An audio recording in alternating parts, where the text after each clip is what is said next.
Once again with GHK, but this is a special event. Look at these losers here in the regular GHK arena. We're going to be headed off to the TTW arena for the new GHK event, Tarnished Legacy. Let's do this! Oh, I can't wait. I'm sure it's been maintained beautifully. First, we're going to have the dungeon match for the hardcore title. A special match for this big GHK event. This is a rarity here, a GHK exclusive event. I believe this is the third time, well, technically the second time we've ever done it. You know, the only times we've ever done it is stuff like the GHK Night of Hall of Glory, but that's still technically a VGIW event, the Constantine Family Reunion, and now GHK Tarnished Legacy. Now, starting the match off here for the hardcore title, we got the champion, the Animal, Tom Griss, and Juggernaut. And this is going to be a big one. Look at this, the strength of Juggernaut repeatedly just power bombing Tom Griss. And then you got there in the corner, that's a new look for dangerous Daniel Hagen. He spruced himself up, given himself a haircut, trimmed the beard up. Oh, fucking hell. Well, looks like he's not the only one who's going to have, like, changes to his face and head with base kicks like that from Tom Griss. Now, Hardcore Championship become a much more acclaimed prize here on the channel in recent times. All right, here we go. Who's coming out to join them? We got Lucky83, we got Ken Dyer, we got Madball, and we got Daniel Hagen. Ken Dyer is the one coming out here. And now, I want to point out, Ken Dyer, he's got a match later tonight as well against, the son of Hubert El Hio. We've been waiting for that for a while now. But Ken Dyer wants to also become Hardcore Champion because that's a great way to get a shot for the world title. Of course, you also get that fat VGIW paycheck. Oh, here we go now. Juggernaut, meanwhile, trying to take both of these high-tier wrestlers out. And he's doing a pretty damn good job of it at the moment. Oh, here we go. The next pod ready to open in the dungeon. Oh, grappling. And now Ken Dyer. Look at this. Gonna chuck him onto the outside. Oh! And Daniel Hagen is joining the match. Here we go now, dangerous Daniel Hagen entering the ring. Oh, Ken there! Caught him, but taken down by Juggernaut. And now, Daniel Hagen caught there with a knee from Tom Griss. Oh, Tom Griss wasting no time here. Meanwhile, Juggernaut there, immediate kick out from Ken Dyer. And look at this. Juggernaut again trying to take everyone on. I think he's beginning to spread himself a bit too thin in my opinion. Oh, Tom Griss meanwhile going for Ken Dyer, taking Ken into the corner. Oh, here we go. Tom Griss and Juggernaut are battling it out now as the next pod is about to be opened. Will we be seeing Lucky83 or Mad Boar enter this one? Here we go now. It's Mad Boar! Mad Boar is entering the dungeon. Is he ready to go here? Oh, wait a minute, look at this. Here we go from Daniel Hagen. You know, we've been saying for years that Daniel Hagen pads his fists with those gloves more for your safety than his. And now you can see, oh God. No gloves anymore.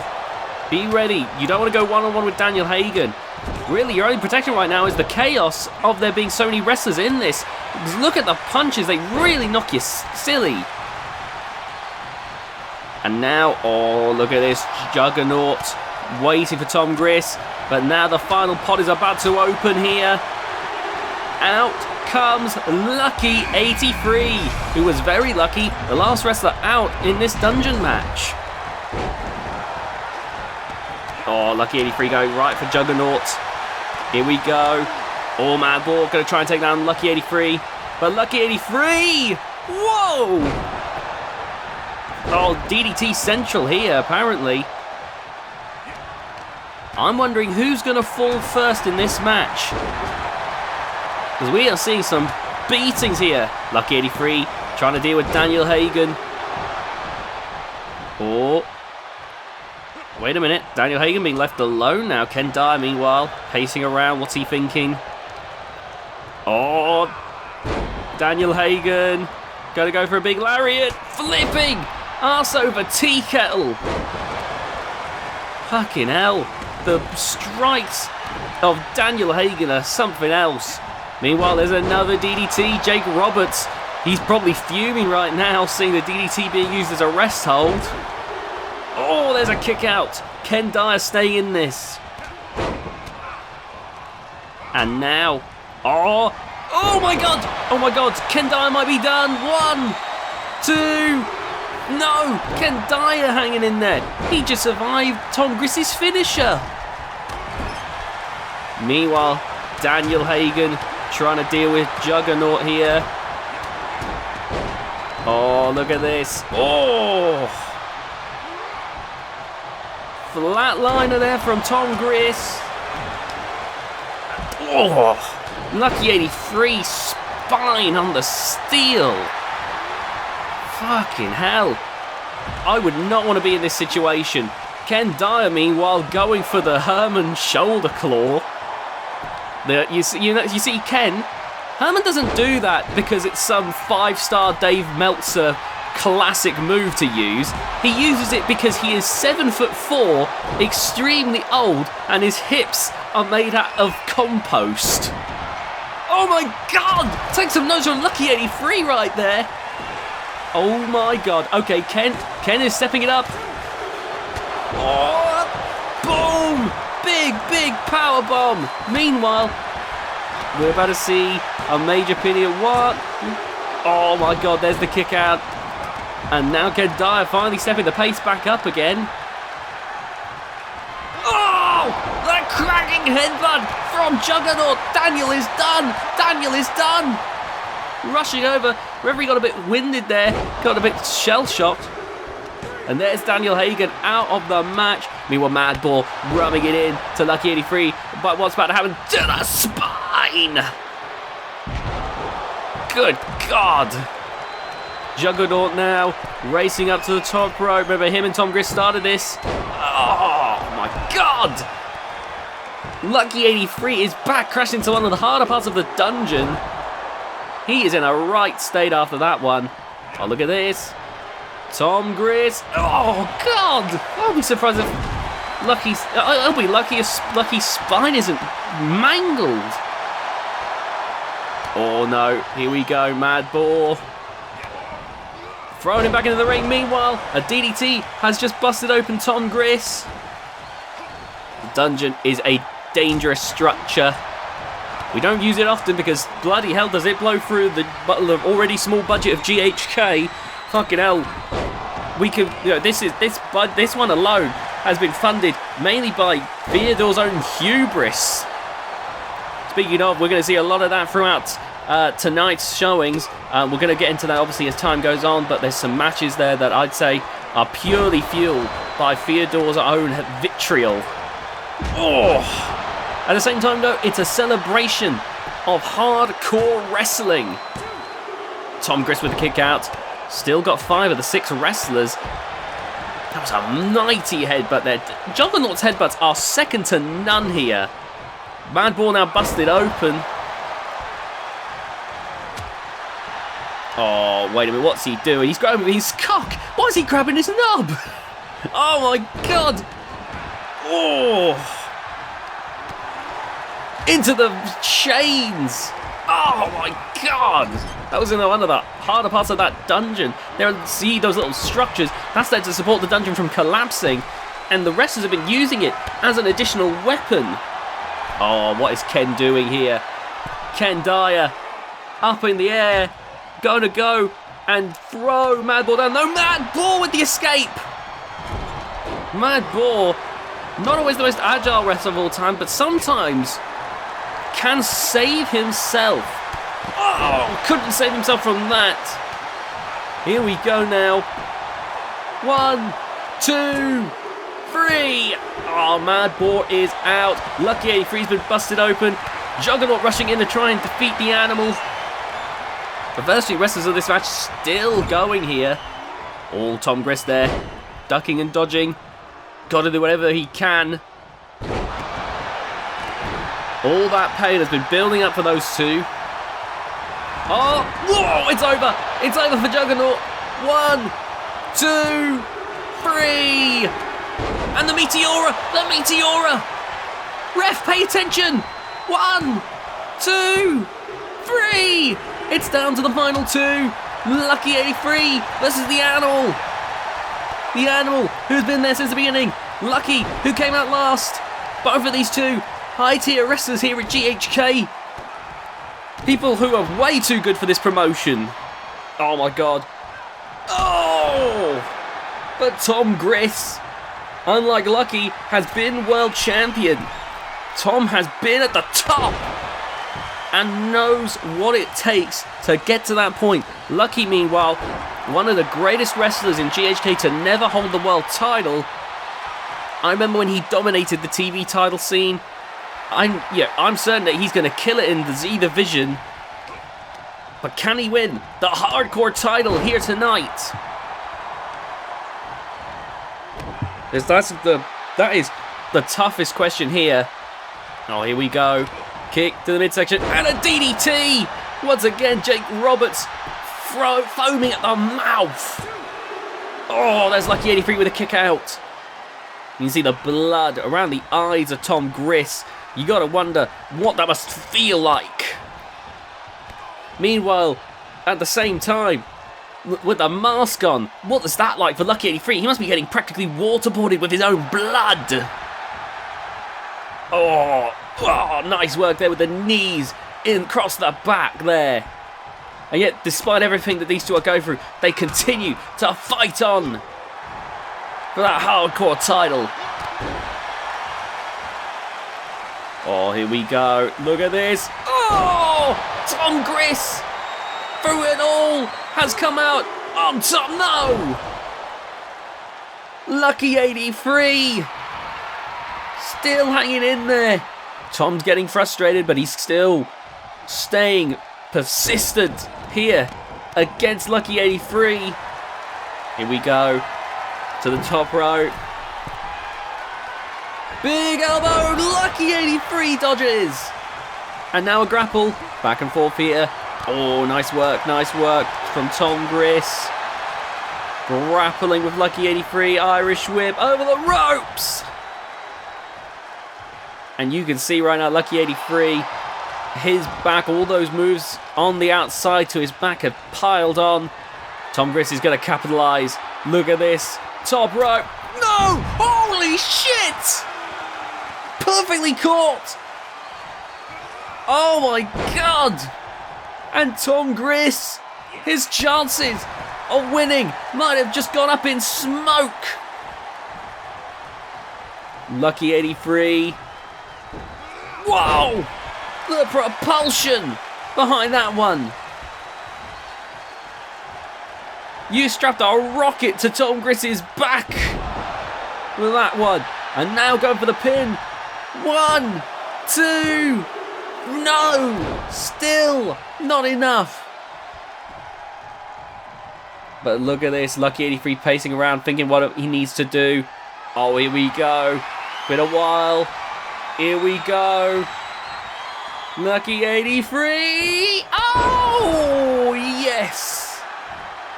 And Tom Grist is... Oh! Why is Lucky 83 not done? Going up to the top rope. Oh, here we go. What is he thinking? What is Lucky 83 thinking here? Oh, God. An axe handle, a box standard. Bullshit. Axe handle. He's not going to win off of that. Don't tell me. Not the ultimate. Oh, my God. Lucky, I know you did incredibly well back in the day. You can't get that cocky. Good grief, man. Jesus Christ. Anyway, now bringing Tom Griss up to his feet. Here we go. Oh, nice dodge. Go for a head scissors takedown. I think he was banking on getting like a win off of the shittest move imaginable. And now that that plan's got up in smoke, he's got to rethink his strategy here. Oh, look at this big beatdown. Tom Griss barely staying on his feet. The Meteora! It's over. It's over. 1, 2, 3. Lucky 83 is your new hardcore champion. Tom Griss just lost the belt. Held on till the very last moment. That was a valiant effort, honestly. Like Tom Griss always does impress. The replay screen's fucking impeccable. Look at this. Wow. Oh, I love it. I love this void. Jesus Christ. I'll just keep talking. Oh, come the fuck on. What is this? Come on. We spent all this money for this dungeon and the cameraman just fell asleep. What is this? Oh, that's great. I love seeing Tom Snob. Oh, for goodness sake. Well, Animal Tom Griss had a great performance, even if you can't see it right now. But Lucky 83 re-establishing why he is one of the best that GHK has to offer. Honestly, it's good to have Lucky 83 back. This was a brilliant performance, what I would expect from this guy. Bloody hell, he's way better than the camera work here tonight, that's for sure. Let's hope it picks up from the rest of the night. Congratulations. Moving on to the next match now. It's a hardcore match where Curtis Burton takes on Fred Creature Lane.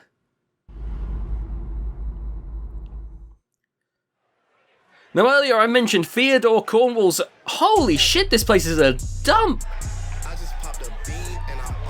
What, has Theodore just let this place rot this entire time? Jesus Christ.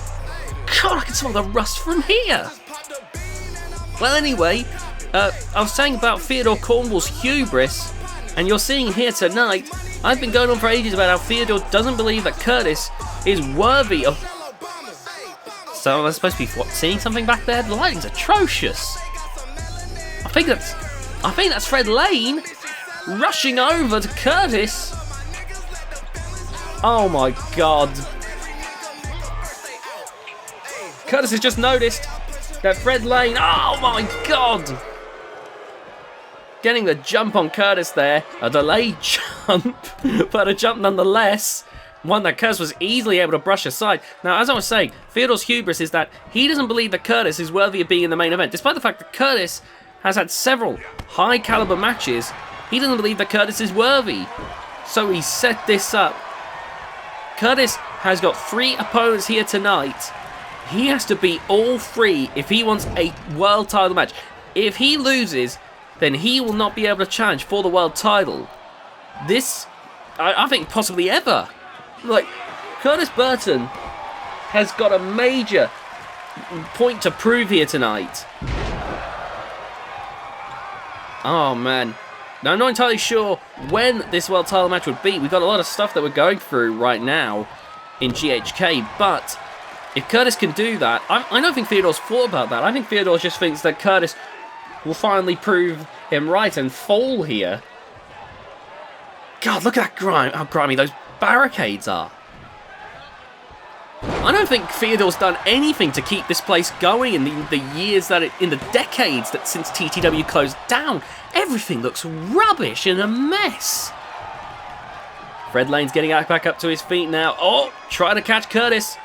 But Fred Lane being caught there by Curtis Burton. And Curtis is not wasting any time here. Oh my god, that old back. Oh, to the outside. That is dead grass right there. That's not hay. That used to be grass. And as you can tell, just like the rest of this arena, it's been left to languish. Oh my god. Oh, the back of the head, the neck, the back, all crashing down. Oh. You can see right now that Curtis Burton has been laying the smackdown on Fred Lane. Fred Lane's looking for an out here, looking for a way to fight back. Grab the baseball bat, immediately clubbed in the back of the head. Just a donkey punch to set him straight. And you can see that Fred Lane, I don't think he expected Curtis Burton. I think Theodore definitely got in Fred Lane's head about how easy this was going to be. You know, if you have someone telling you that someone's this and that and the other, you're going to be prepared for that situation. Oh, man. And now that Fred Lane's been faced with the reality that Curtis Burton is one of the top-notch talents here in GHK. Oh! I don't think Fred Lane is quite sure how to handle it. And look at this. Fred Lane now being thrown back in the ring. Fred Lane, used to this arena, a veteran of terrific Texas wrestling, being left to just wallow like a pig in shit. And honestly, at this point, I feel like that ring is like 90% shit at this point. It's all decomposed and awful. Meanwhile, Curtis is just looking down at Fred, almost like he's thinking, is this really it? I think that's the problem. Oh, fuck! Oh, shit! Oh my god! Dude! Oh my god! Where did that come from? I was gonna say, like, I think Theodore, because of his vast underestimation of Curtis Burton, has forgotten that, you know, it's seemingly just put him in, like, potentially one of the easiest matches he could put him in, but then Fred Lane, reminding us why he's still in this business. Bloody hell. I did not expect that. Oh! God. Think of all the diseases you probably get every time you get slammed into that mat. Whew. Hope it's not contagious. Oh, look at this. No, no, no. Oh, into the ropes there. I thought it was going to be far worse than that based on that angle. Now Fred Lane looking for another weapon to use on Curtis Burton. Ever since that poison mist and punt kick combo, Fred Lane's finisher, he's been able to turn the tide. But Curtis Burton... Oh, Samoan drop on the outside. That's basically just dirt and concrete at this point. Oh no, there's the baseball bat. He was wanting to swing it at that baseball-looking head. Oh, face first onto the concrete. That's just raw concrete right there. There's no dirt, there's no dead grass. That was just concrete. Curtis Burton was slammed face first into. You can see there, Curtis, he's taking a walk. I think he needs to see if he's all right. Jesus. Smash on that. No. Oh my God, Fred Lane getting some punches in. He's getting in. He may not have gotten a grand majority of the offense in, but he's gotten those critical blows in where they counted. And that has definitely made this match a lot more uncertain. Oh, but that belly to belly. And the weirdest fucking pin I've ever seen. Oh, look at this. Knee drop across the face. Oh, wait a minute. Here we go. Curtis Burton looking to put this away. Here we go. No! Fred prying the hand off. He's old school. He's been doing this for decades now. He's gotten used to being able to get out of moves like choke slams. Oh man, so now Fred Lane back in the driver's seat, grabs the steel chair, goes back to his plan of setting it up in the corner. Oh, big chest chop there, grabbing Curtis. Irish whip into the complete other corner. Oh, here we go now, look at this. Boom! Body splash. Oh, again in the eyes. And the punt kick. Oh my God, we're about to see Curtis fall at the first hurdle, aren't we? Fairy tales aren't real, kids. Oh, no, Curtis, he lives. He's somehow still going. Bringing Curtis Burton back to his feet here. Oh, raking the eyes. And a low blow. Poison mist. Eye raking. Low blows. Jesus Christ, Fred. And still, Curtis fighting on. Good fucking lord. Fred Lane has done everything he can think of. He's thrown the bloody kitchen sink at Curtis. Yet Curtis Burton not buckling here. Here we go, big backdrop. Oh! And now, Curtis Burton trying to get the poison mist out of his eyes so he can keep fighting. As it just aim at the giant, bold, like, target there. Even with the poison mist in your eyes, you really can't miss it. It is shiny with this light on it. Curtis is pacing around now. What's he thinking? What is he thinking? Is he looking for a weapon? Is he thinking of a strategy? He's getting back in the ring. Oh, he's taking a moment of rest. I think after everything that's happened, his balls are hurting, his eyes are hurting. Like, he's probably figured, Jesus Christ, if this is the first match, what are the other two matches going to have in store? Oh! Thankfully for Curtis, if he wins this, he'll have a chance to recover and, well, rest as much as he can. Still, 3 matches in one night. That's going to be a lot to take in. Curtis Burton now coming in with that clothesline, knocking Fred Lane off his feet. Fred Lane there with the knee. And now, I swear, if he does more poison mist, I'm going to go fucking insane. How much can he store in those fucking cheeks? He's going for the chair again. Fred, think of something to do with it. Oh, well, let's see what happens when you get indecisive. And now going for snake eyes. Not much, but I can imagine Curtis is just trying to think of something he can do. But Fred Lane, it's all building up now. Those key bits of offense are starting to build up on Curtis. Oh, look at this. Oh, big Samoan drop. And now,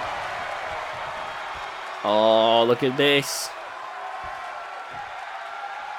He can't tell where he's going. That poison mist, he's squinting his eyes so much that Don Lee would look at him funny.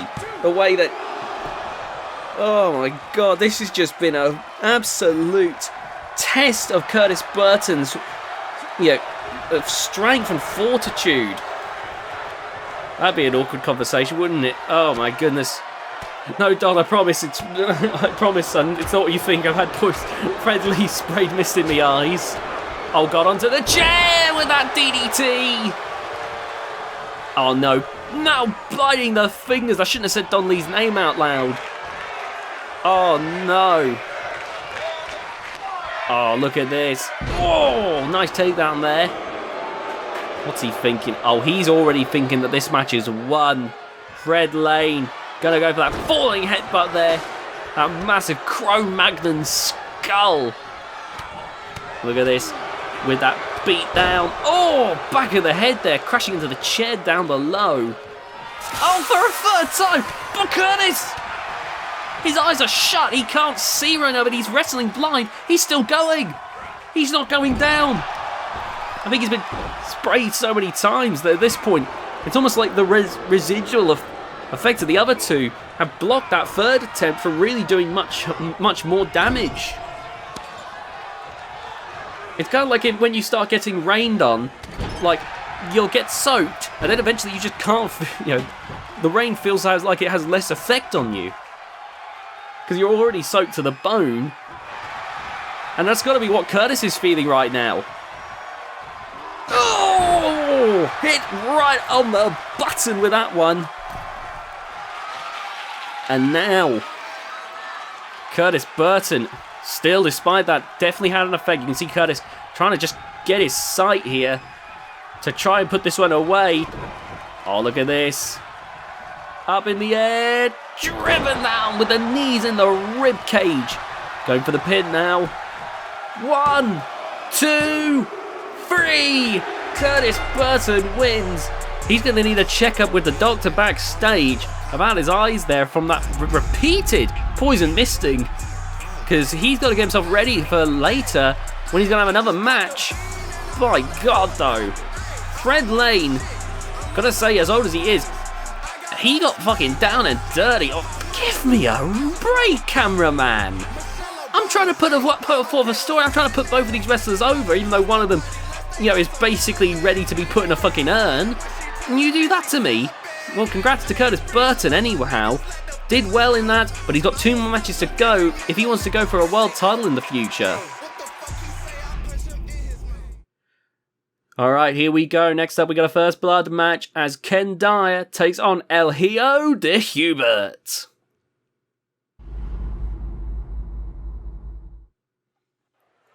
Now, everything that's been going on, this should be an interesting match. Ken Dyer has watched his brothers be, I guess, essentially killed by El Hijo. I don't know what else to say. I've not heard from those other Dyers since. Thankfully, we don't have them on contract, otherwise that'd be lost money. But Ken Dyer making his way down to the ring now for this big name match against El Hijo. And you can see Ken Dyer ready to go.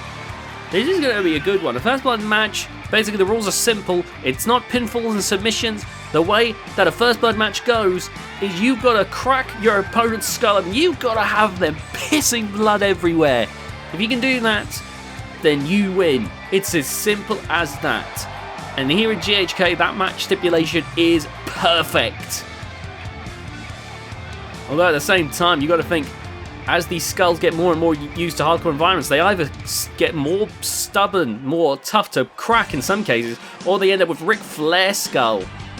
Thankfully, in Ken Dyer's case, he's got that battle beanie to soak up the blood. Wait, no, okay, someone needs to tell El Hijo that he can't use that in the match. Will someone tell El Hijo he is not allowed to use the chainsaw? Like, I know we said first blood match, but for the record, he cannot use that. Anyway, that's a lovely fur coat right there that he's gotten. I've heard that he got it from, like, Kendrick Melandra or something. Now that Kendrick is seeing his father, Dale Melandra, to GHK, I've heard that El Hijo did a bit of thievery. The boots on the meanwhile, all that black hair there, I heard that came straight from the Dyers. I heard that El Hijo took a little bit, popped it on his boot to decoration, and now look at that. The only reason I know the fur coat isn't from the Dyers is because it's way too nice. The Dyers don't know what shampoo and conditioner is. Look at that. You think the Dyers know how to shampoo and condition? That vest is way too lovely. He's not still wearing the coat, is he? Jesus Christ, the most poorly dressed wrestlers of all time with your battle beanie and your battle fur coat that you've just ripped the sleeves off of because it was overstimulating you. Oh, okay, Ken Dyer is wrestling like he is 800 pounds, even though El Hijo is built like a supervillain. He is built like Bane. Oh my god, that's more like it. This match could end at any moment. The moment blood is drawn, oh, there you see Ken Dyer there, showing that intellect in the ring. He's one of the great hardcore wrestlers, but at the same time, he's damaged. He's had a match earlier. You got to wonder, oh, how much he's going to be able to reasonably take here. So he cannot afford to be on the receiving end of too much offense in this one. Oh, look at that shoulder claw right there. Oh, wearing down El Hijo. And now El Hijo getting back up to his feet here, but caught by Ken Dyer immediately. Ken is not giving El Hijo a single moment. Oh, that soul butt. And now, again reversing. Ken is on fire tonight. Thankfully, not literally for once. One day we'll get death matches back. I've heard there's a game that's got death matches. That's in early act. That's still in alpha at the moment. When that gets made, oh, GHK's going to get a lot more rough. Here we go. Nice clubbing blow there. And a nice stiff kick to the midsection. And again, throwing him around like a bloody hot dog. Oh. And now, here we go. Taking him over to the ropes. What is El Hijo thinking? Oh! Well, bloody nothing apparently. Thrown to the outside. Oh god, you don't want to be out here. The chances of your skull being cracked open are so much higher here. Bringing El Hijo back to his feet. And take Irish whip there, tripping over. Oh, the beat down. He's barely keeping that fur coat on. Whoa.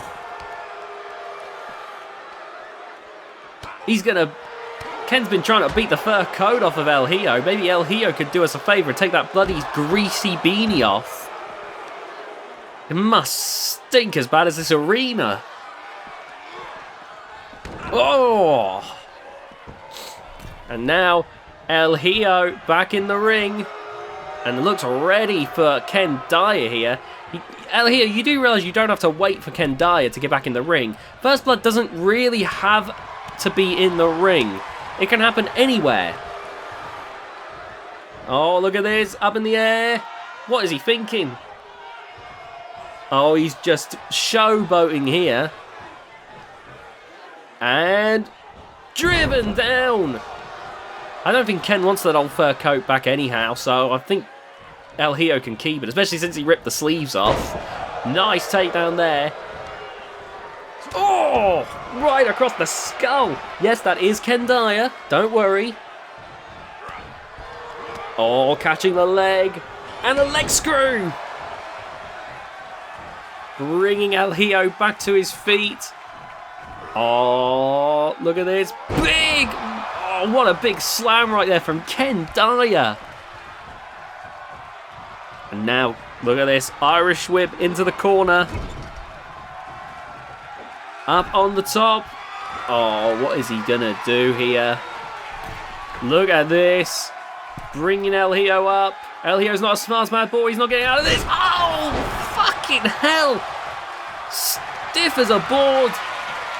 Oh, Boston crowd. That should have busted him open. Well, great job on capitalising on that bit of a momentum, Ken. Now, look at this, that Boston Crab. Well, I guess it would take out the legs in this situation, which would have made it less likely for El Hijo to fight back. Unfortunately, you're fighting El Hijo, who I don't think he feels pain. I'm pretty sure all the pain receptors to his brain have been shot. Those slugging blows, and now going up to the top rope here. Big splash onto the knees, though. Ken was able to catch it. And there's that big axe handle from Ken Dyer. Has he still got his watch on? Fucking hell. No wonder he gets those ones from AliExpress. It must be, he must go through them so quickly. Just one bad forearm from him, and that watch is shattered. That's shards of... I see why he's doing it. Shards of glass in the head. That would probably make a lot of sense why he would. You know what, Ken? You're smarter than I think. But not smart enough to stop your blood vessels from bursting on your forehead there as El Hijo takes the win. Good God. Well, that was a brutal matchup. We did see some of the smarts from Ken Dyer. Unfortunately, he was faced by, pure brutality from El Hijo. No brains, only brawn there. And El Hijo celebrating. And look at that. Ken Dyer's going over. And look at that, El Hijo. He's offering a handshake. Ken's accepted after all that? Ken really doesn't look like he gives a shit. Ken's just leaving now. He's gone. Maybe not too soon. Bloody hell. Someone's got to get that chainsaw off of him. He's a walking disaster with that thing. Oh my God, we're going to have another lumberjack situation at this rate. Anyway, we're moving on to the next match now. It's for the Z Division Championship. We've got Trevor Schmidt, Kevin Constantine, Caligar, Twister, The Iron Saint, Kurt Cassidy, Imperfect Isaac Kidley, and Hercule Slaughter. It's a ladder match. That means the belt's suspended above the ring. So the wrestlers have to climb up, grab the belt. Whoever grabs the belt is the winner. So this is a big one. The Z Division Championship. There to generally celebrate the smaller wrestler. Obviously, bigger wrestlers can technically apply. There's nothing saying they can't, but It's primarily for the cruiserweights and light heavyweights of GHK, of which there's a surprising amount of. First out is Twister. Twister, probably the most agile wrestler that's going to be in this match. So probably the most likely to be able to sprint up that ladder right up to the belt. I can't remember for certain, but I think Twister might have held the Z Division Championship at one point, or maybe it's just a situation where he just looks like someone who would have held the Z Division Championship at some point. Either way, Twister remaining persistent in this situation, so gonna hand it to him. I think he does stand a decent chance in this one. Honestly, going to be interesting to see how he does in this.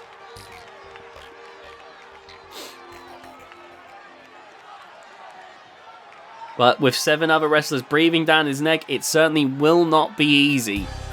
Oh, here we go now. Oh, this is going to be a long one. Like, when it comes to these, a lot half the time we end up spending it on entrances. Here comes the Iron Saint. The Iron Saint wrapped around his waist there.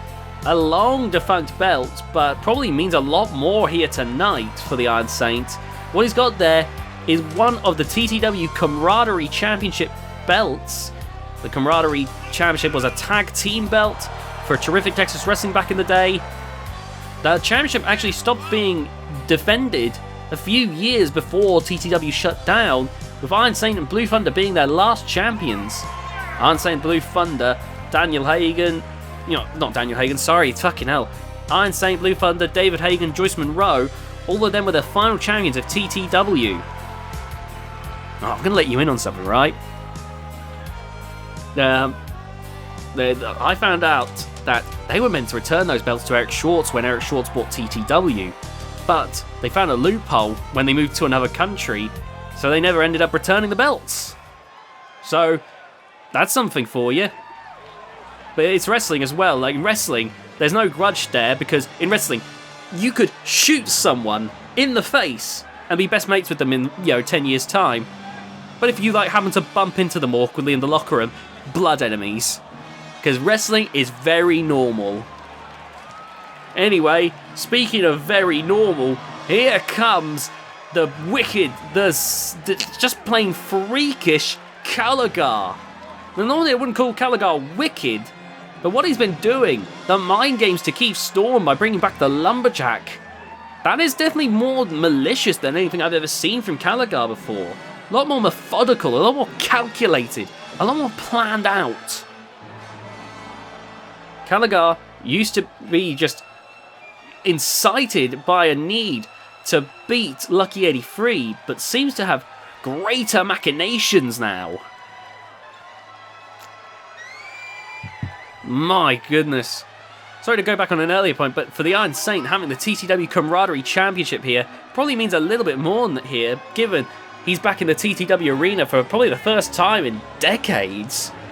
That's got to be bringing back a lot of memories for the Iron Saint. Maybe we're going to get to see a TTW Iron Saint performance here tonight. Meanwhile, Caligar, on one of the best runs he's ever had, in my opinion. He's been doing better than ever as of late.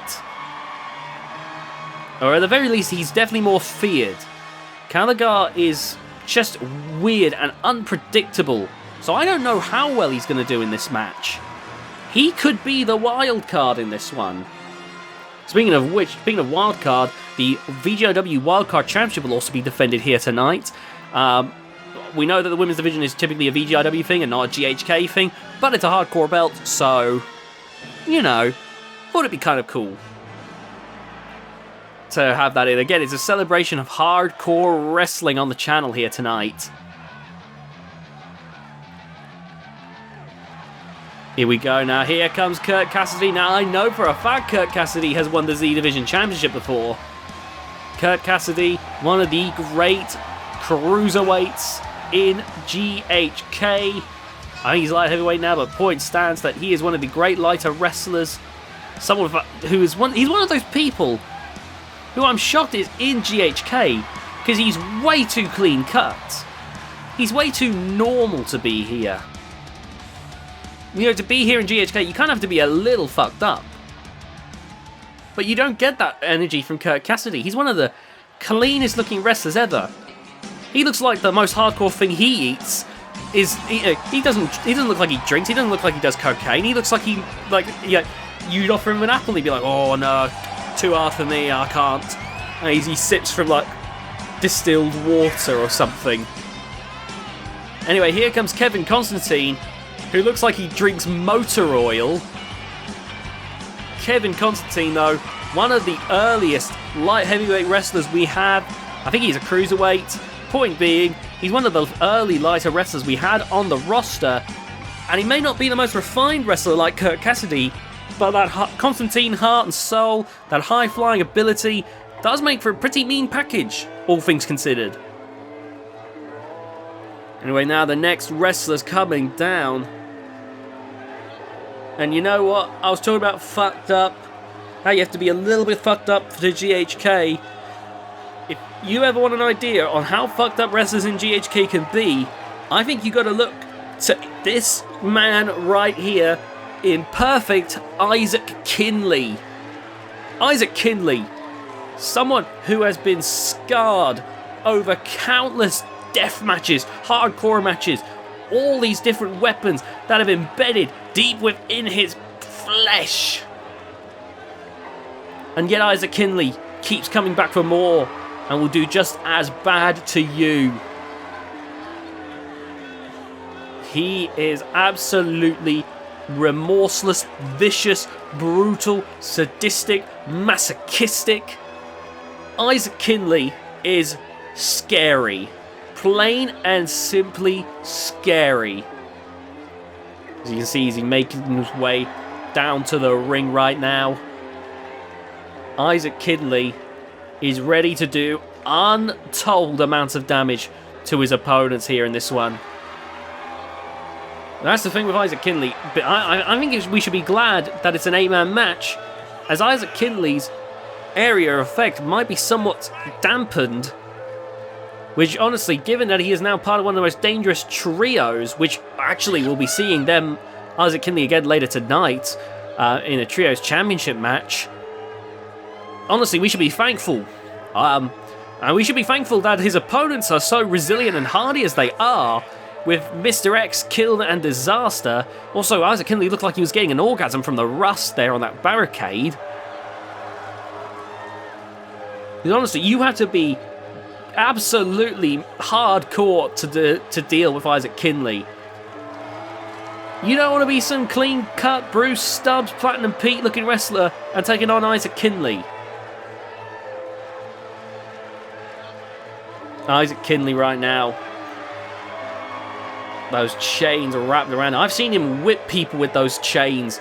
The welts it leaves on the body. I have seen the ring soaked in blood in some of those death matches. Isaac Kinley, one of the most dangerous individuals, not in terms of pure strength, not in terms of pure agility or anything like that, but just because for Isaac Kinley, there are no limits to what he will do to get a win. Does he want to make you submit? He will take a rusty spoon and gouge your eyes out if you don't tap out.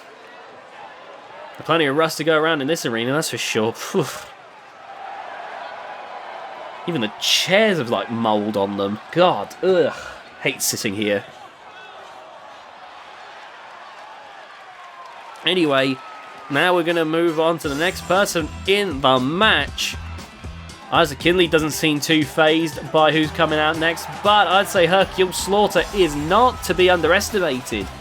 Hercule Slaughter, a great combination of strength, agility. He's an all-round total package of a wrestler, and honestly, someone who has gotten very close to the top before. With that ability, all round just a very damn good wrestler. And I think that's going to be very crucial to him in the ladder match. I'd say him and Kurt Cassidy might be my favourites heading into this one, as they're just both just complete packages of what a wrestler should be. Hercule, though, is a little bit more fucked up. I mean, just look at him. Look how red his hair is. Whoa, look at that. Hercule right now, ready to go here. I am curious to see how this one's going to pan out. Let's see now. Do we have anyone else, or has all 8 wrestlers come in? I can't... Oh, no, I think we got one more. Oh, man, this is the thing when there's 8 entrances. I lose count of them all. Here we go. Oh, how could I forget? Former world champion Trevor Schmidt. Trevor Schmidt, another wrestler who is double booked here tonight. And you got to think that even though the championship... only here because he's the defending champion, of course. But you got to think that... you got to understand, I forgot Trevor Schmidt is going to be here because I imagine not just me, but for Trevor Schmidt, this championship defense is the furthest thing from his mind, given the match he's got later on tonight. But Trevor Schmidt, of course, he's a fighter. Even though he's got a match that I imagine to him is more important, he's not going to avoid defending his championship. Meanwhile, look at this. Oh my god! The agility there from Kevin Constantine. He's gotten in better shape since we first saw Kevin back in the day in 2K18. So he has gotten more agile. Isaac Kinnear setting up the ladder already. Just looking to put this one away here. Oh, Kevin Constantine pushing Isaac over. And now... oh, a senton onto Isaac onto the ladder. That was... oh, that would have been painful. Meanwhile, Trevor Schmidt is absolutely bodying Hercule here. Iron Saint getting back into the ring now. Now, a match like this is typically, we call it here on the channel, a replay match because there's so much that goes on. I can't possibly commentate it all, and it's a match you could watch again and again and see something different. Here we go. Trevor Schmidt ducking and dodging right now. I imagine he's, on top of wanting to get out that usual aggression, he's trying to conserve energy for the match with Rebellion. Caligado going for the champ.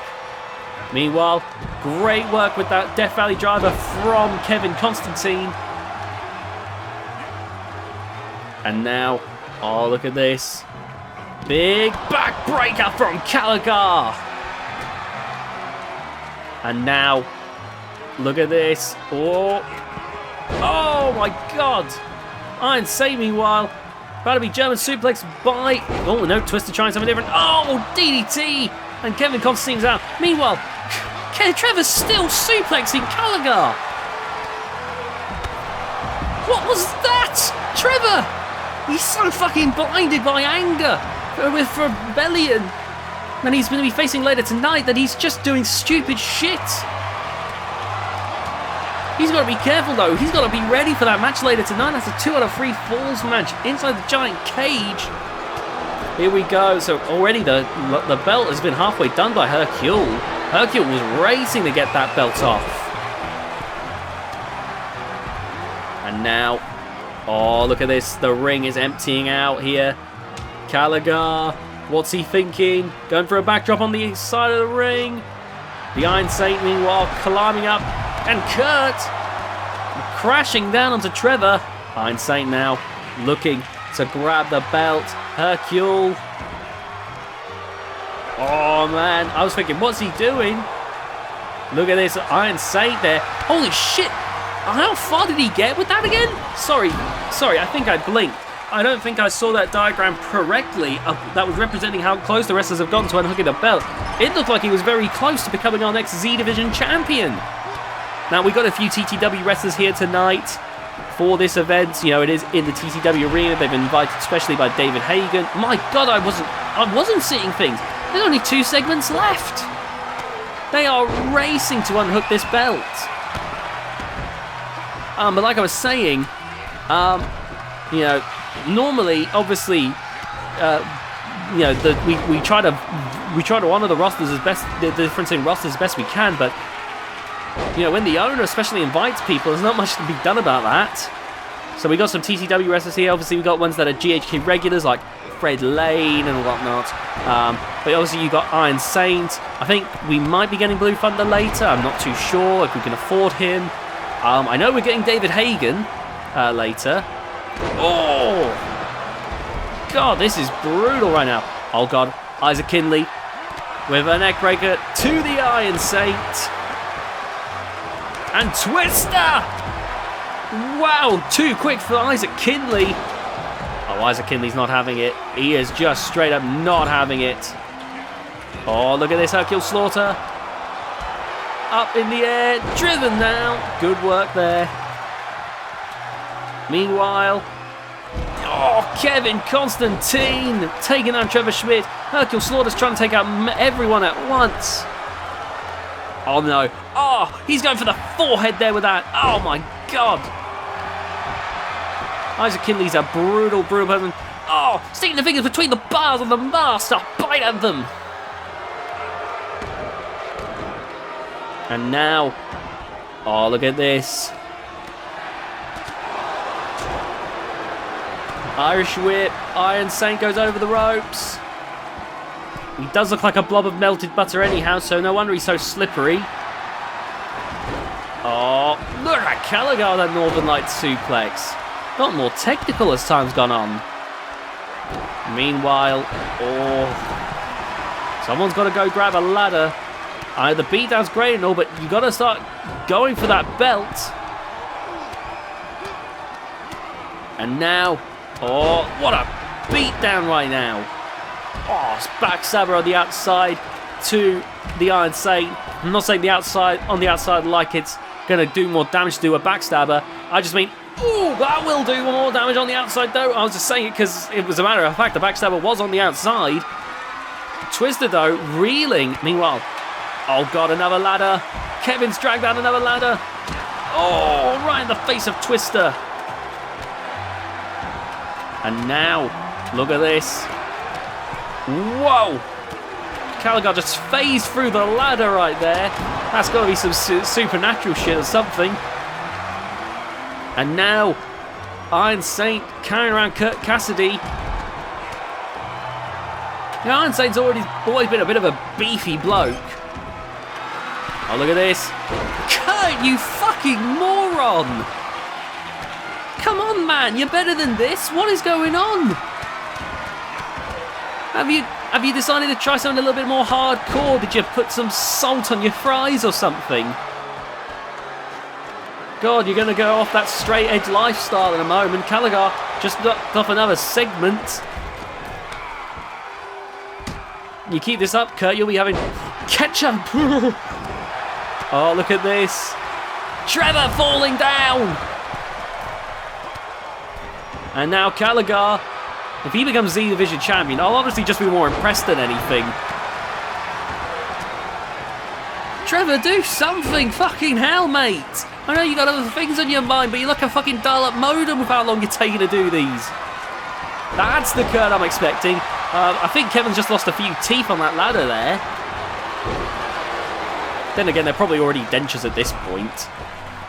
Whoa! Twister's going for the belt. Just one segment, he could win it in a right here. Oh my God, Twister, you fucked it up. You had it in the palm of your hand there, pal. Oh my God. Why am I being so much harsher to the wrestlers in this Z Division match? They didn't do anything to deserve this. I like all the wrestlers here. Oh. I'm just bitter for some reason. Oh, look at this. There goes, oh. Bloody hell. Thank God there's not as, thank God, you know, the other clones of me aren't here, otherwise I'd be the one getting roasted now. Oh, there's some good work there from Twister. Iron Saint's back in the ring. Kevin has logged off apparently. He was AFK for a while. There we go, grabbing the ladder. He's got a golden opportunity right now. Oh, Kevin, just get a move on. Kevin, fucking leg it, pal. Oh, God, Hercule come up to join him. Wait a minute. Up in the air, on the ladder. Boom! Oh, that is it. Hercule out like a light. Twister now racing up the ladder. Oh, Isaac Kinley. Jawbreaker! God! Meanwhile, Trevor trying to take Twister down.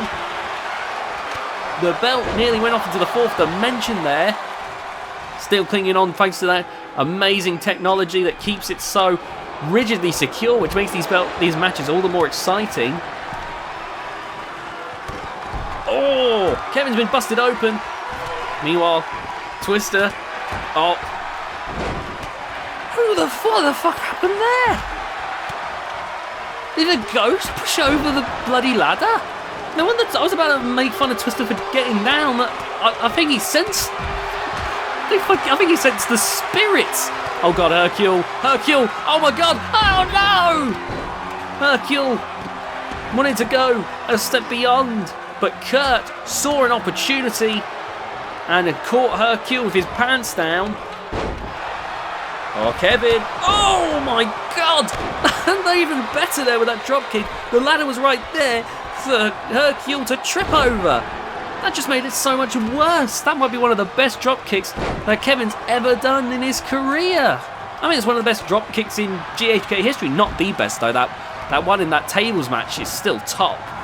Whoa, Byron Jackson sending someone straight through a table right at the beginning of a match. Mwah. Still one of the best moments in GHK history. Good lord. Anyway. Oh. Boom to the back of the head. And now, look at this. Whoa! With that exploder suplex. Meanwhile, Iron Saint with the snake eyes. Now, look at this. Twister dealing with Trevor Schmidt here. Grabbing the arm. Which means Caligar right now uncontested as he gets back to his feet. Racing up the ladder. I don't think anyone's realised. Caligar. Oh, Kurt's getting back in. Kurt's getting in. Kurt's got to deal with this quickly. Kurt, he's too late. He's too late. Twister put Trevor down. The match is over. Caligar is your new champion. Twister, stop. Oh, for God's sake, Twister. Thank you. Jesus. Oh, my God. Caligar won. I can't believe it. He really was the wild card in this one. He just pulled off a major win there. Congrats to Caligar. This has to be the best run he's ever had here in GHK. Genuinely impressive, honestly, I've got to say. Anyway, we're moving on now. It's time for the Trios Championship match as the insidious trio of Isaac, Chosen One, and the Jailer take on the X League. There you see that giant cage suspended above the ring, ready to be lowered down at a moment's notice. You'll be seeing it twice tonight. And the other time will be during the Trevor Schmidt Rebellion matchup. Oh, here we go. Here comes the first team, the challengers of the match. Isaac Kinley just went backstage to grab Chosen One and Jailer. And now, here they are. On the left is the Jailer. On the right is the Chosen One. The Chosen One's been with Isaac. This is the earliest member of this disturbing faction. The left, though, the Jailer, probably the most powerful of all three of them. Both under the control of Isaac Kinley. We have seen the damage that they can do to their opponents. Quite possibly three of the most dangerous wrestlers to ever step foot in that ring.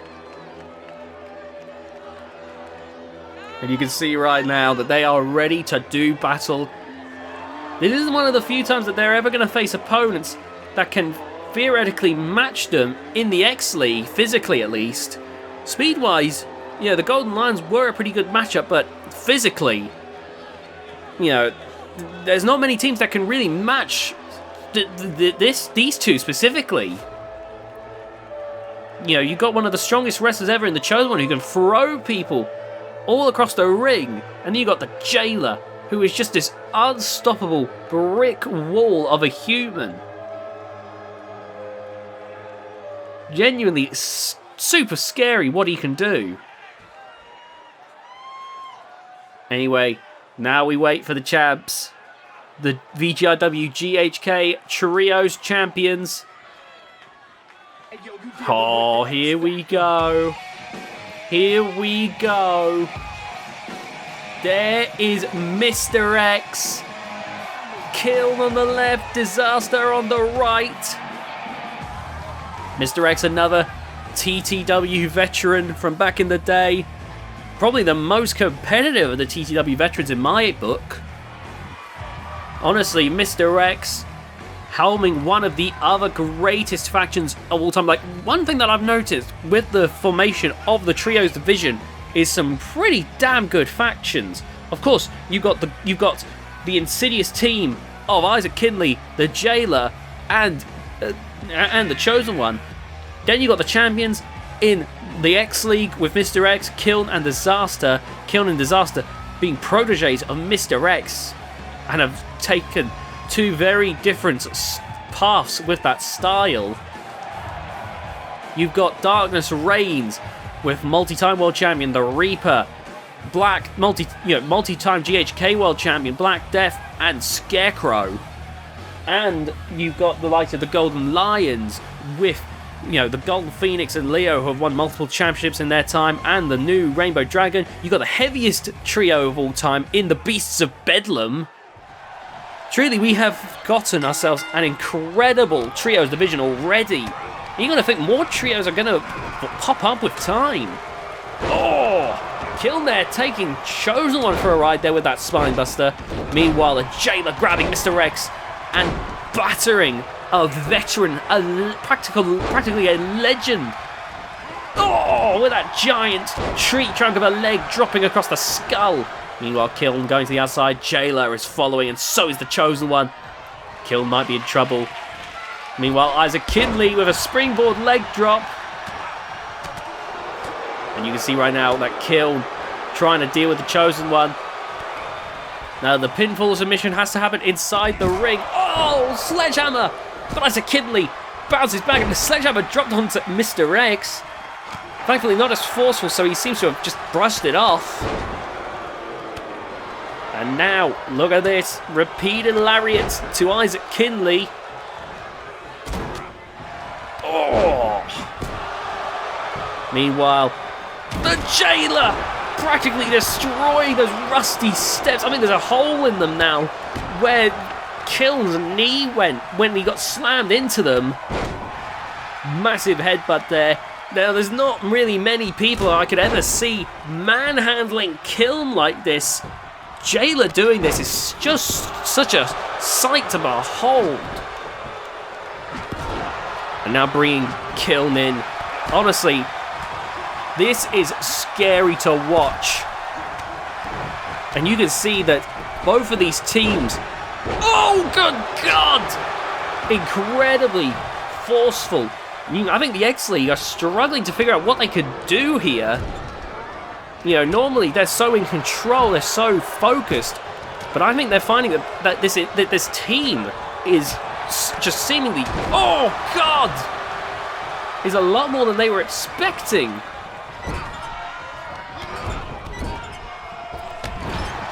Honestly, it's quite shocking, some of the stuff that's happened in this match so far. Oh, right in the face. Kiln, is he okay? Oh, Kiln back up. Because apparently this Lummox has no brain cells to scramble when that sledgehammer bumps into him. Oh, look at this. Oh no, wait a minute. Chosen One. Oh, the X League right now are being decimated. Oh, Disaster being thrown into the side of the cage. The giant cage is meant to hold them in. And you can see that already this team is trying to break it. The Chosen One, meanwhile, look at this. Oh, good God. Kiln's been busted open by the Chosen One. 1, 2, and there's the kick out. Kiln clinging on, but It's not looking good. Mr. X, meanwhile, is staggering. Oh, he's being paintbrushed by the jailer. This is disrespectful. That's a legend right there. But for the jailer, he doesn't think about that. All he sees is meat on the table. That's all that the Mr. X is.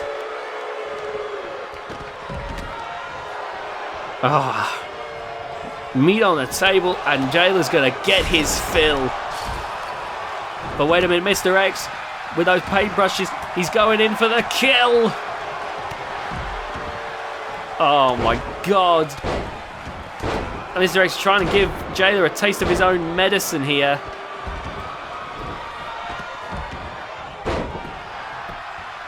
But Jailer, he just wants more. Oh! And now, look at those slugging blows to Kiln. Given how dominant the X League had been in that entire tournament, to see them struggling like this, it's truly shocking to behold. Oh man.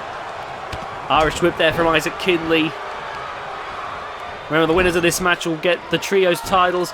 They're kind of similar to the hardcore titles. They get defended on VGIW and GHK. You get double the paychecks, double the opportunities. Oh, man. And Mr. X, meanwhile, getting clubbed there by the jailer. The jailer driving down Mr. X. Oh, my God. No, wait a minute. Beetle toss into the turnbuckles.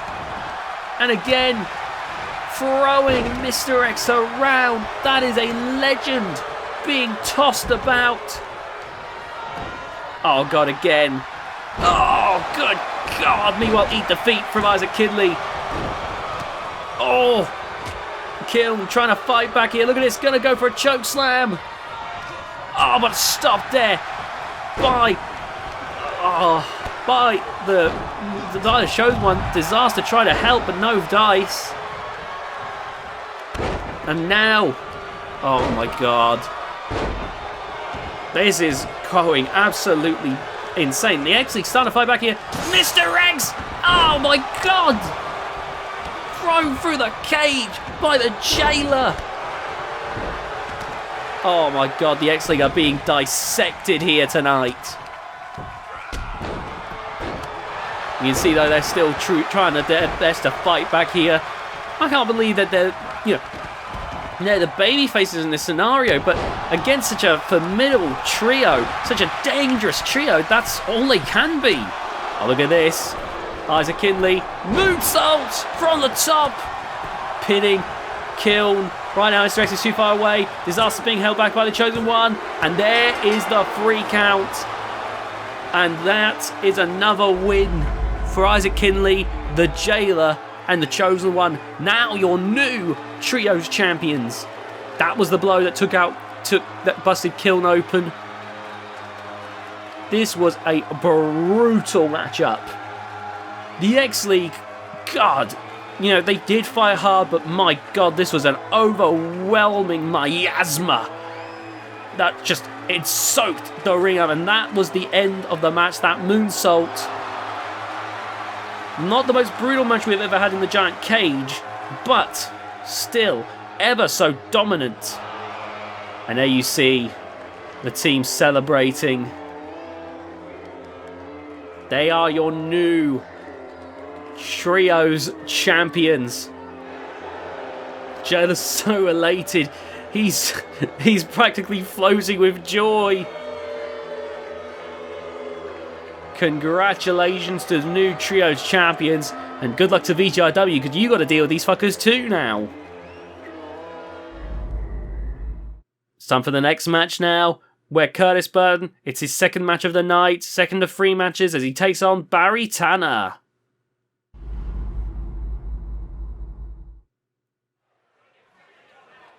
Oh, this is going to be rough for poor Curtis. He's already had a match earlier tonight against Fred Lane. So he's not going to be 100% already heading into this. And he's got to fight Barry Tanner this time. Barry Turner being Theodore's right-hand man, so of course Barry was going to be one of the obstacles heading into this one. Curtis Burton making his way to the ring right now.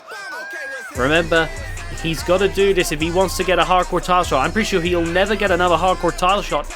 No, sorry, world title shot.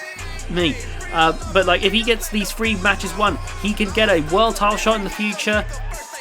If he doesn't win this, I don't think he's ever getting a world title shot again. Because Theodore has set this up because he doesn't believe Curtis is worthy of being a world champion, despite how Curtis has done in the past. So Curtis is going out of his way to try and prove Theodore wrong. He's already won 1 match tonight. Can he go 2 for 2?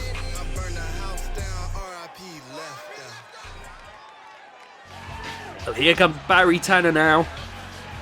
No run-ins this time. That's a good sign. Barry Turner here looks like he wants to try have a little bit more honour in this. God, those are major pecs. God, that vest is barely holding them in. He skips on leg day, that's for sure, but his upper body, God blimey. It looks like he's only set himself up so he can take amazing selfies. Like, he'll take a selfie of himself, like, you know, you'll see his bicep, you'll see that big bald head, and you'll never see anything below the pec. Oh my word. Well, Barry Tanner still a mean wrestler nonetheless, so it's going to be interesting to see how this goes against Curtis here.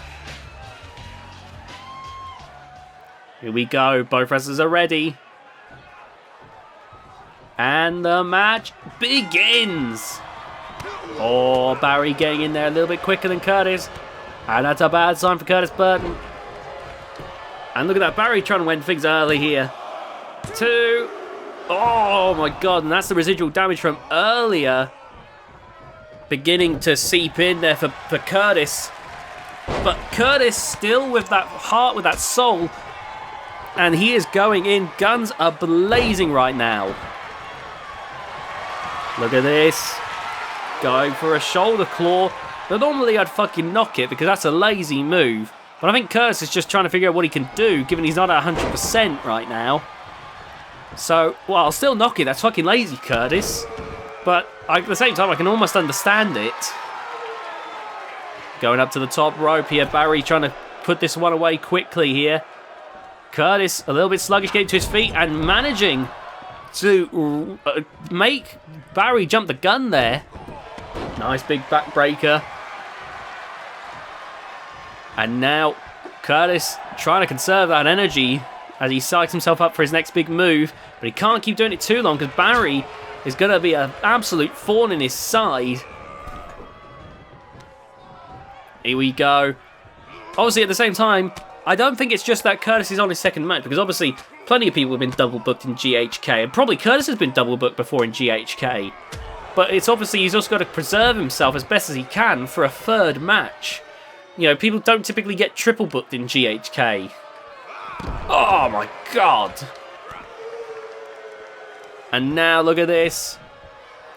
Oh, clubbing blows. Barry Tanner now looking for a weapon here. Oh, that's a sledgehammer right across the ankle. Jesus. Oh, and across the calf now. He's trying to shatter Curtis's legs. God, you saw the way he had to quickly move his hip out of the way there. Otherwise, he'd have been needing a Hogan hip replacement. Bloody hell. Barry, that is nasty work right there. That's like a hired hitman more than a bodyguard. Jesus Christ, trying to fucking break Curtis's legs just to get this match over with. Well, even though he hasn't broken any bones, he's definitely done a lot of weakening. That kick showed a lot of the hurt. Oh, and Barry zoning in on that right now to give himself an edge in this match. And now look at that. Oh, God, again. You saw the other blows weren't working. They went for the knee again. And Curtis, he has been through a lot. He's been low blowed. He had his fingers bitten. He's been poison misted 3 times. And now he's had someone attempt to break his legs. Fucking hell. He's going through an entire base GTA storyline. Oh my god, they should base the next one on Curtis. Oh, what a crossbody! 1, 2. No, there's the kick out from Barry Tanner. Curtis there to go to the outside. Looking to even things up here with a weapon of his own. What's he pulling out? He's got a kendo stick. Barry's getting to his feet. Oh, right across that bald head. Is Curtis just going to be fighting bald people? He's shattered it already.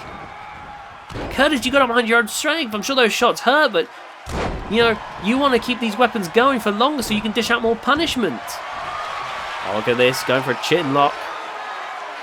Not sure what I'm supposed to say. It's just a chin lock. Come on, Curtis, I've given you some slack. You can't get lazy on me here. If you want to win this match, you've got to do more to Barry Tanner than bloody chin locks. You're not fighting Fred Lane anymore. This is at least a minor step up from that. DDT! There's probably a few kendo stick splinters in that. Not to mention the state of this ring. Oh! Busted open with that one. And now, might have just low-keyed him there with that kick too. No! Curtis! Somehow having the gumption. The absolute gonads to kick out. Now Barry looking for another weapon to try and put Curtis away for good here. That's a full fucking table! That's a table! Barry, I don't think you realise the full step process you're going to have to get through if you want to put Barry... If you want to put Barry through the table. Yeah, no, that's great. Oh my god, I don't think it's going to matter. Look at this. He's going to put Curtis away. Oh, god. He's been punted in the head and now he's getting booted in the head. 2. No. Barely hanging in there. His head has been absolutely rattled. He's been punted in the head twice over. Now he's getting booted in the head. Curtis is being put through the ringer right now. Here we go now. Look at this. Going for snake eyes, trying to daze him here. And now booting away at Barry Tanner.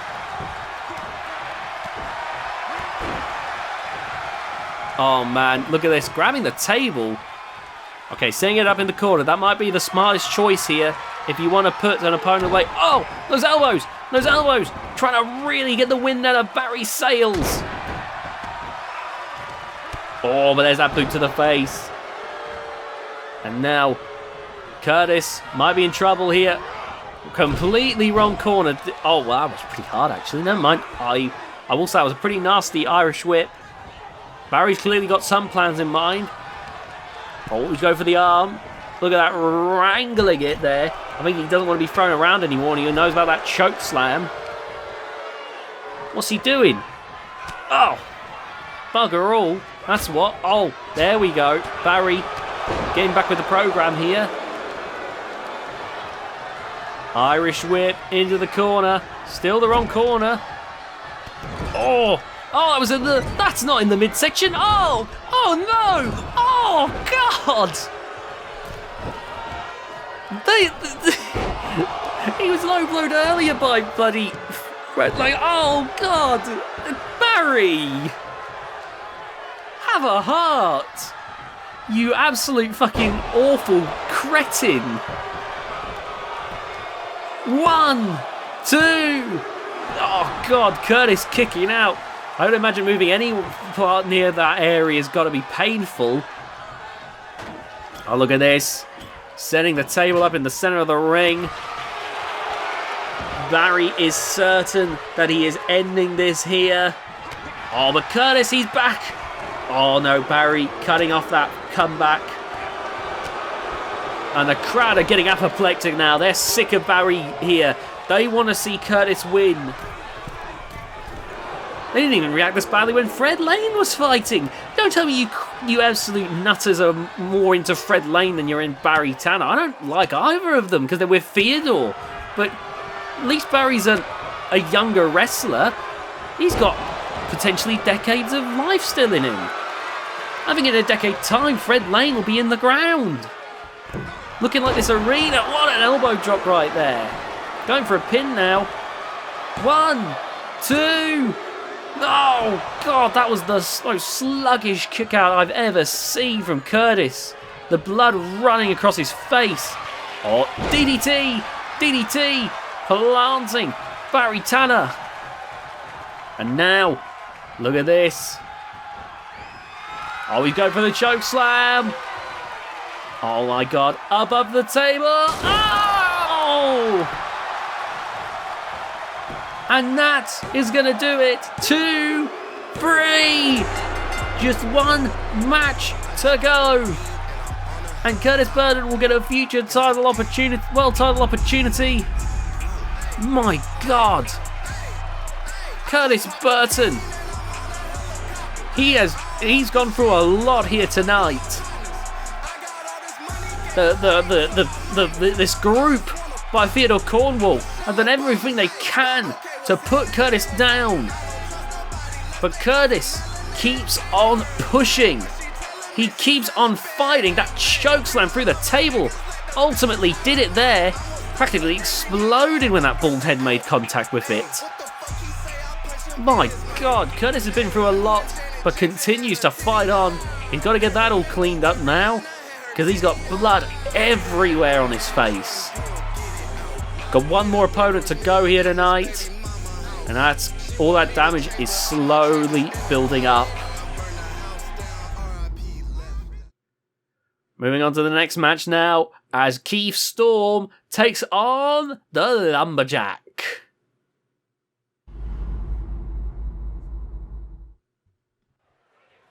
Oh man, here we go. This one has been one that I've been very interested in. Keith Storm has been running and hiding from the Lumberjack, hiding from the sins that he committed in the past. And well, it all happens here. This is a Falls Count Anywhere match as far as I'm aware. So this match could end at any place at any time. Keith Storm, he's been running, he's been trying his best to avoid this situation, and now has nowhere to go. Everywhere is fair game in this match. Keith Storm being led to the ring by Aaron Storm, who has a match here tonight. Aaron Storm, the Intercontinental Champion, has defended the title recently, done very well there. Aaron Storm, a former world champion. Keith Storm, actually a former world champion as well in Terrific Texas Wrestling. Never held the GHK world title though. But Keith Storm, maybe one of the most divisive wrestlers in GHK, has been wrestling for a very long time. Practically a legend of the business. And you can see that right now he is nervous. Aaron Storm, pretty much uninterested, I feel, in this. Only here because he's dealing with his own problems here. You know, he's going to be having a match with Alan Bannon later. But, seeing as he's here, he's going to go support his old man. Keith Storm, ready to go here. More coked up and beefed up than ever. Here we go now. Oh man, this. Oh no. There is the Lumberjack. God. Gallagher presenting the Lumberjack. Gallagher, our new GHK Z Division champion. But the biggest prize he has of all is the Lumberjack. Out for vengeance for what transpired back in Terrific Texas Wrestling. Harvey Columbus was never the same again after that. And now the Lumberjack, ready to bring hell to Keith Storm.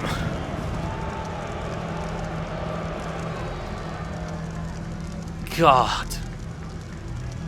What a terrifying individual. I don't know if Keith is ready for this. Here we go. The match begins. And you can see right now, boom, with that DDT. And this isn't looking good for Keith Storm right here. Keith now lifting up, going for that deadlift. That strength is his #1 asset here. Oh, caught there with that elbow strike. Oh, back and forth here. Big headbutt there. Staggering the lumberjack, but the lumberjack unfazed. And again, lifting up the lumberjack. Big gorilla press slam. But immediately, the lumberjack is right back up like nothing happened. And now, Irish whip. Oh, catching there with Keith Storm. Look at this. Oh, squeezing down on the head with that vice grip. Face first into those rusty turnbuckles. Raking the back now. Keith Storm. The recompense he must be facing. Aaron Storm actually, for once, he's actually almost pleading for mercy for his father. I don't think I've seen Aaron be, have any sympathy for his dad in a long time. And I think even Aaron's realised that this is more than any of us could have expected. And right now, though, the lumberjack unrelenting to Keith Storm here. And now, oh god, again. Oh god. Staring down Keith, who looks absolutely ragged already. This match has barely even begun. Keith's back up. And there you see the lumberjack swiftly dodging. Oh, look at this. Clubbing blow. Oh, it's not looking good for the Keith Storm right now. Keith's back up. But immediately,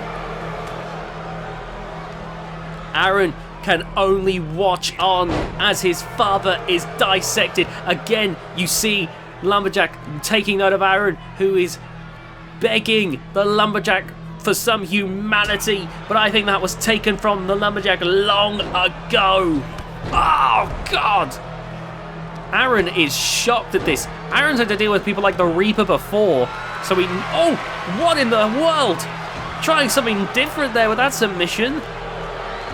But it wasn't enough. Quick rope break. Lumberjack's already back up. And look at this. Oh. Keith trying something different here. Discombobulate. Again and again. Across the side of the head here. My God, discombobulate. And now... Oh. Well, that did work. Oh my God. Has Keith weaseled his way to a win here? You can see Aaron cheering on and his dad too. I don't think Aaron realised just how serious this was until the match actually started. Aaron's been on the receiving end of vengeance from Dark Forces before when he fought the Reaper. So he knows what this is. He knows what this is like. Dark Forces could be very dangerous. Oh, driving the knees into the back. Keith now in control here. Oh, look at this. Deadlifting. Lumberjack onto his shoulders. Going for that torture rack, but the rope break happened. I don't know why the ref's doing that. It's full count anyway. Ref, you are an absolute fucking moron. I don't think it would have mattered anyway. Oh, look at that. The steel chair being placed by Aaron Storm. I don't think Keith is looking to end this match via submission anyhow. That's not his style. So the referee, you're lucky, because that's not how Keith ends these things. But you got to be keeping a better eye on this, because I know the Lumberjack does finish matches with submissions. Spine buster! And now going for the pin here. 1, 2, and there's the kick out. Oh, look at this. Bringing the Lumberjack to his feet here. Up in the air. Oh, God, not on the outside. Not on the outside! God! Jeez! And now, Oh, slapping the taste out of Lumberjack's mouth. Remember, it's Falls Count Anywhere. The match could end right here. This match could end at any moment. Oh, God. Into the steps. The Lumberjack isn't fazed by the fact that Aaron Storm is nearby. Oh, but Keith Storm. Oh, with that takedown. Look at this. Gonna drive the back of the head into the concrete. Oh my God. Going for a pin. 1, 2. There's the kick out. And Keith. Oh, he's gonna have to pull out his finisher if he wants to put this away. I'm almost certain of that. Wait, Keith, he's running away. Keith's running away. Oh, Keith doesn't want to be anywhere near this. Look at this. He is terrified of the Lumberjack. Ah, but he can't run from the Lumberjack anymore. There's nowhere to run, there's nowhere to hide. And now, boom! Oh God, the back of the head hit the leg of the barricade. Keith doesn't know where he is. Oh, wait a minute. Oh my God, not the burning hammer on the outside. Onto the concrete! I think Lumberjack is definitely a corpse this time. No! A kick out! How? How in the world? I thought somehow Keith had managed to barely pull out a victory, but still no. Oh man. Look at this. Those slugging blows. Big elbows to the skull of the Lumberjack. And now, oh, nice reversal there from the Lumberjack. Back and forth with Keith Storm now. Face first into the ring post. And now the Lumberjack is back up once again. Oh man. And now, oh God, what is going on? What goes on under that mask? What does it look like under that mask? Keith, what's he thinking? The Lumberjack back on his back, ready to go here. Oh God, those blows. Keith Storm. Oh. What is he? Wait, what is the Lumberjack doing here? Oh, good God! Running over Keith Storm like roadkill. Oh no. Oh, we've seen this before. Into the rings of Saturn. Ah, it's in. It's fully in there. And Keith's not close enough to the ropes. That's a very quick tap out. And the Lumberjack wins. The moment that got locked in, it was as good as over. He's got the rings of Saturn with crossface chicken wing if he wants to finish matches. The Lumberjack, the moment he got that in, Keith Storm had nowhere to run, nowhere to hide. That was as good as over. Good Lord. Oh man, let's see this again. Watch this. Moment he slams him down. He gets it in one arm, grabs the other, and boom! Just like that, nowhere to go. Very limited movement, and Keith taps out. And the Lumberjack is your winner. At least for Keith now. The punishment is finally over. He's faced his sins for what he did to Harvey Columbus back in the... Wait, no, wait, whoa. Wait a minute, no! Oh, Jesus Christ! Grabbing the ladder, slamming it into the head of Keith Storm. Keith trying to figure out how to get away. No! Oh my God! The Lumberjack slamming Keith Storm. Oh, I'm glad the TCW commentator isn't watching this.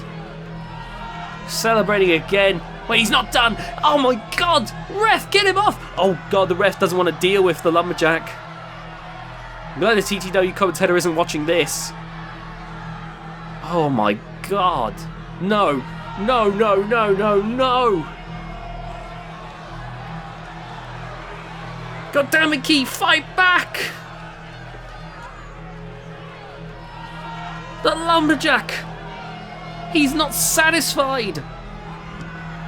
He wants to ruin Keith's life. He wants to end Keith Storm's career. Oh my God, no! Oh my God! Oh my God! Keith Storm! He's not moving! I think the lumberjack has just done irreparable damage! Oh my God, the referee checking up on Keith Storm. Seeing. No, he can't make it backstage on his own now. They're calling people down. Medical attention is needed. Oh my God, I don't know if we're ever seeing Keith Storm again after that. Keith, look, I've always been divided with him, but he needs medical attention. I hope that he's alright. Good Lord. Well, we're moving on to the next match now. It's an elimination tables match for the VGIW Wildcard Championship with Natalie Reid, Bessie Constantine, Plague Princess, Pain, and Takara Matsuyama. My God. That was absolutely brutal, what we just witnessed. I wouldn't be surprised if that's the last we see of Keith Storm, honestly. Wow. That was way more than I expected. Anyway, coming down to the ring now are VGIW women's wrestlers defending their newest championship, the wild card title. This way, Plague Princess. Look, get the fuck over here! Yes! Oh, Jesus Christ. It's their hardcore championship, so that's why they're defending it in an elimination tables match. Obviously, it's simple. There's 5 women in this match. And if one of them gets sent through the table, they're out. And we're going to keep going until only one is left, who will be our champion. Plague Princess rolling into the ring right now. Bloody hell. The Plague Princess ready to go here. I'm curious to see how this one's going to turn out anyway. We got several big powerhouses in this one. Plague Princess, Bessie Constantine, Natalie Reid. Some big powerhouses in this one. Okay, here we go. Wasting no time as the next wrestler makes their way down to the ring now for this one. There is Pain. Pain, the lightest wrestler in this one, but one of the most calculated wrestlers on the women's roster, and someone whose devilish propensities will absolutely help them in this one. You can see there the way she makes her way over to the ring. She is ready to go in this one. I gotta say, I don't know how this one is going to shake up in this, because Pain seems like someone who could be very easily thrown through a table, but she also seems like she'll be the smartest of the bunch based on what I've seen of her in the VGIW women's roster. Saying that she is also up against a veteran, so, Pain a bit of a veteran herself, though not as much as the legendary Takara Matsuyama. Still, maybe enough to give Pain a bit of an edge in this one. Pain had wrestled long enough to have an edge in experience over most of the wrestlers in this, but young enough that she might get an edge over Takara Matsuyama. Pain is a former United Team champion, so she knows what it takes to win the gold here in this one, so... God, she's fucking grisly looking. And I've seen enough grisly looking wrestlers to know when I see a grisly looking wrestler. I work in GHK, for fuck's sake. Anyway, here we go now. There's Bessie Constantine. And Bessie making her way over to the ring now.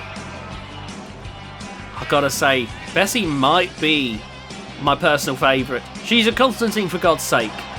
But she can phase through tables, that's not fair. I guess he gets slammed through them, it's a different story, but she can just walk right through them. How is that fair? Anyway, she's a Constantine, so of course, got an edge in this, in my opinion. She knows what it's like to wrestle in this kind of matchup.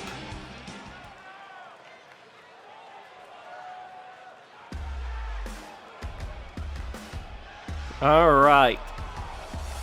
Still got some other great wrestlers though coming out next. An actual former world champion coming out here today. Natalie Reid next up. Fuck me. So she is got to be like the strongest person on the roster. Like, you know, she can throw wrestlers around. She can absolutely body them. She's got a brilliant spear. She's got a big old powerbomb. So that's two big ways of sending wrestlers through tables. Maybe I was too quick to back Bessie as the favourite here. No. Constantine. We're sticking with GHK talents here. God dear no. Natalie Reid, she has beaten some of the toughest that their women's roster has to offer.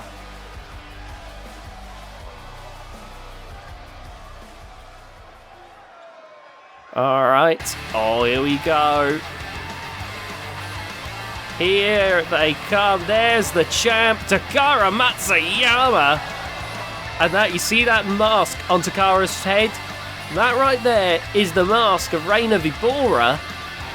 After beating and pummeling Reina, she actually unmasked her. That's a big faux pas in Mexican wrestling. Takara from Japan, of course, but Reina is a Mexican wrestler. That mask is sacred. So Takara taking it off and defiling it like she has, that is the ultimate disrespect. Not that Takara cares.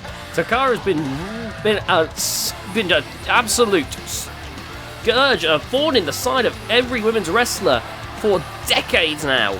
She's powerful, she's imposing, and now she's made her mark in the likes of Terrific Texas Wrestling, once again, Kitsune Kingdom, Canadian Destroyer Promotions, and now gonna make her mark in VGIW. Here we go. That tables match. Remember, like I said, this is elimination style, so once someone gets thrown through the table, they're out of the match. And we're going to keep going until there's only one person left. Natalie Reid. Oh, go for that powerbomb. And there is Play Princess taken out. Pain, meanwhile, taking down Takara Matsuyama. Takara easily has the most experience out of anyone in this match, though Pain, like I said, comes close. Whoa. Another one. Oh, my God. Holy shit. What's Natalie's problem with Play Princess? Meanwhile, you've got Bessie and Pain doing whatever they can to deal with Takara here. Oh, you've got to be kidding me! A third time! Oh my God! Jesus Christ! Whose Cheerios did Play Princess piss in? My God! Pain, meanwhile, making that escape. They've got to remember to use those tables. This beatdown, these powerbombs are all great and everything, but oh God, there's that sleep hold, but Bessie actually saving Pain from that sleep hold, though. Pain not so generous. Oh my God! Oh my God! Choking out Bessie Constantine! The arms wrapped around the throat! Oh my God! Bessie wriggling, elbows, getting Pain to let go. Bessie's got that Constantine toughness about her. She's not going that easily. Oh, double Russian leg sweep with Natalie Reid. The favourite move here in GHK. Couldn't say that with a straight face. Takara Matsuyama once held the TTW Ladies Championship back in the day. She's won gold all over. She has been a constant, ever-present, she has been a constant presence in women's wrestling across the globe. Moved now to BGIW. And even getting a match here in GHK, so she has been all over.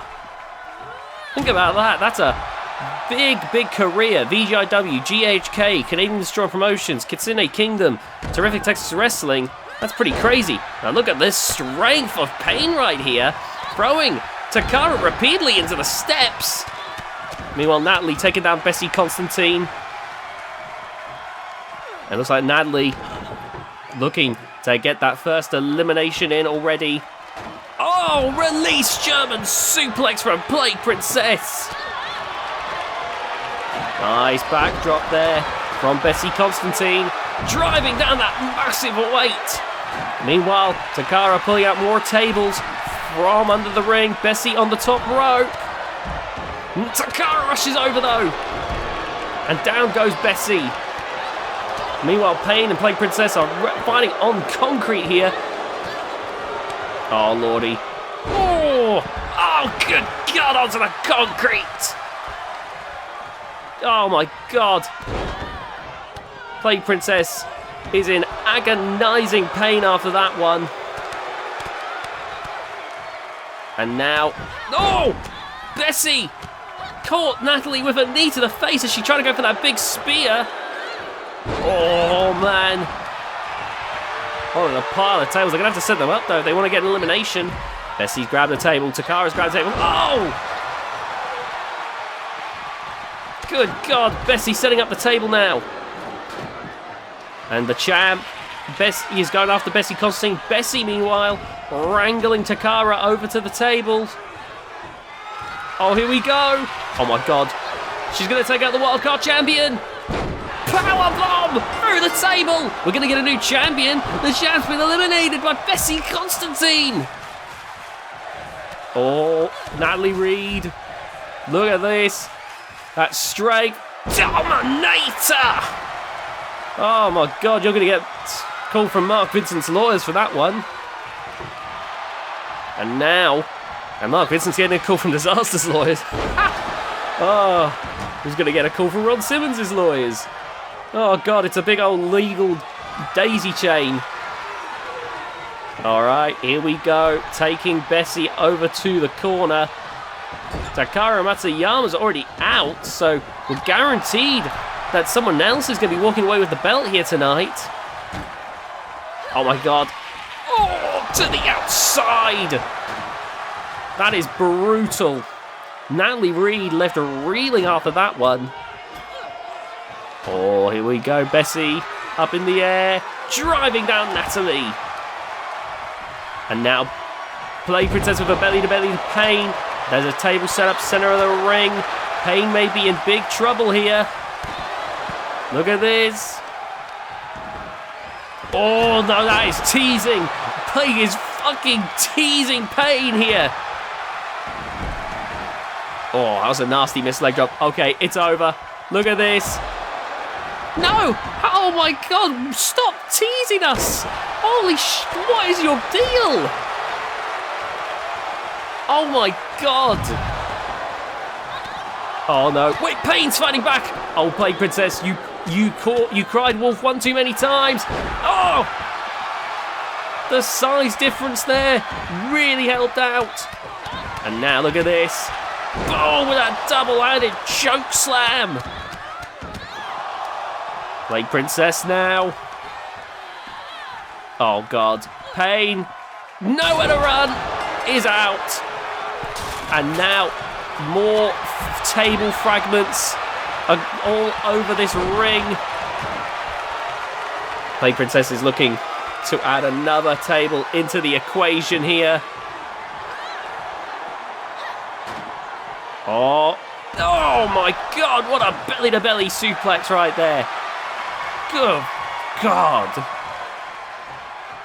And now, here we go, up in the air. Oh my God. Now look at this. Plague Princess.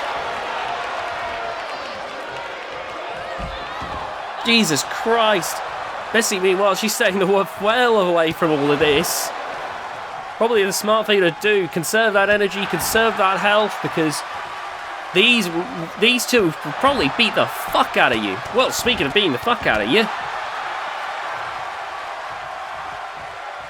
bringing Plague Princess back onto her feet here.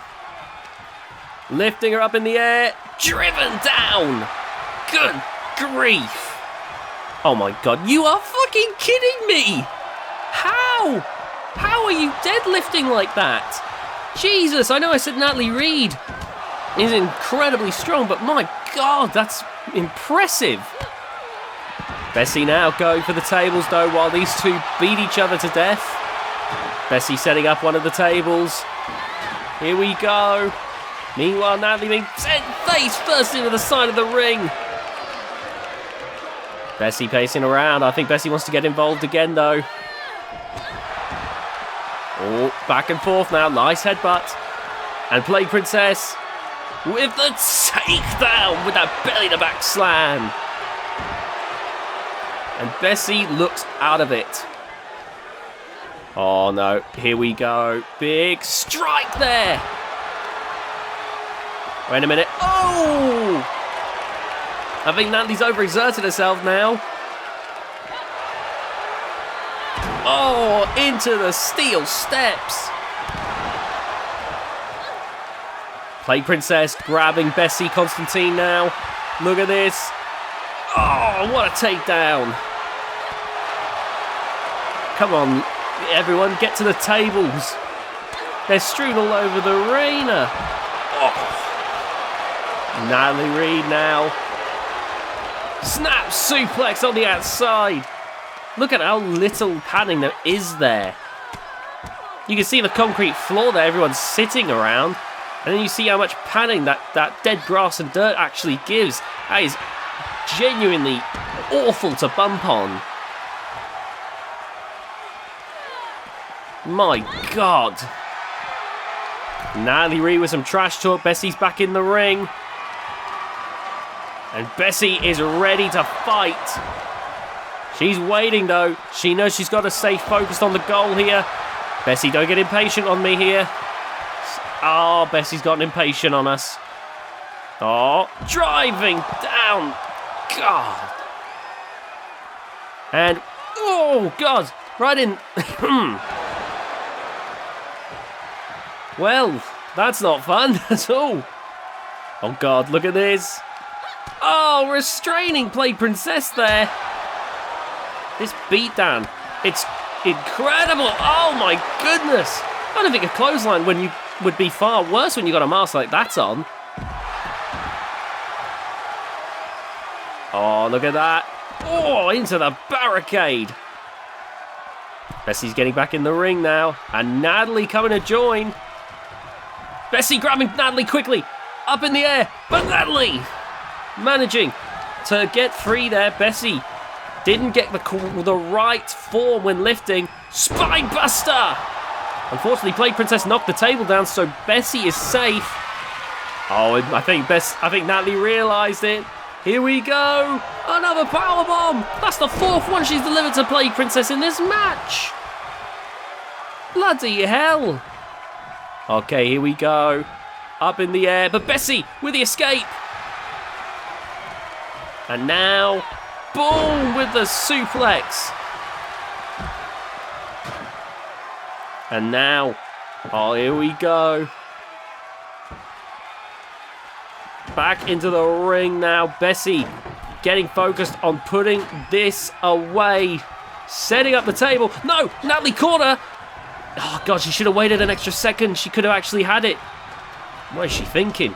Oh, she's going, oh, you have got to be kidding me. Plague Princess, for a fucking powerbomb. Jesus Christ. That's 5 finishers. Bessie, holy fuck. Like a semi-truck. Just battering her. Good God. Natalie Reid bringing a table into proceedings. Oh, wait a minute. Into the barricade. Those barricades barely holding together after decades of being unused. Oh, giving her a taste of that rust. Oh, look at that. clinging to the barricade. Plague Princess, meanwhile, grabbing a table. There's like...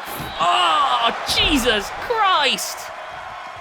There's Jesus Christ, that's great. No, there's like 5 tables out now. Only 3 wrestlers. Only 2 can actually get sent through a table now. Oh, Natalie. Oh, what's she thinking? Oh my God, Natalie is going to do something crazy, isn't she? Natalie, focus on a wrestler. Oh God, wait a minute. Neck breaker. And now, Plague Princess grabbing. Oh, wait a minute. Natalie Reid is really struggling here. And Bessie's electing to help here. Here we go. Double choke slam. Oh, my God. And with that, Natalie. No, how is Natalie still going? Oh, my God. Bessie stepping in. Wait a minute. Face first into that table. Bessie Constantine, I believe, was the first wildcard champion. Won it at a virtual shock. And now, look at this on the top rope. Oh, God. And now Bessie propped up. No, wait a minute. Got a pop-up powerbomb. Bessie, though, tough as nails, right the fuck back up. Not selling it for a... selling it about as much as Jeff Jarrett sold the double dimes with that guitar shot. Never drew a dime. Oh my God. There's just no... There was nothing there. Bessie was just right the fuck back up. No wonder she's in the wild card. Going for the wild card title. My God.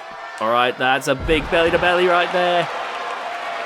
Plague Princess, though, needs to finish this if she wants to win. She's up against the former world champ. And there's the table. Oh, just throwing it down, I guess. Plague Princess. Just fucking set it up. Oh, right across the arm. Oh, that's just petty right there. Oh, caught there by Natalie Reid. And now Natalie getting back into the ring. And now, oh, wait a minute. Plague Princess is grabbing that table again. Natalie Reid is saying, no, get the fuck back in that ring. Plague Princess getting to her feet. Oh, look at this. Up in the air, but Natalie with the eye rake there. Oh, look at that big spine buster. And now Natalie looking to grab one of the tables. Okay, I guess that one wasn't good enough. What was this craftsmanship shoddy on that one? Do you need the finest oak table? Oh no, she just wants to give her 6th powerbomb to Plague Princess because she wants it all excess the sex, so all no less. Now come on. Oh my God, this is ridiculous. This is absolutely insane. This has been absolute overkill on the part of Natalie Reid. And she loves every bit of this. She's gone radio rental. Oh my God. Oh, stomping on the leg there. And now Natalie. Oh, give it a rest, Natalie. Just finish the match. What do you want to do? A 7th powerbomb?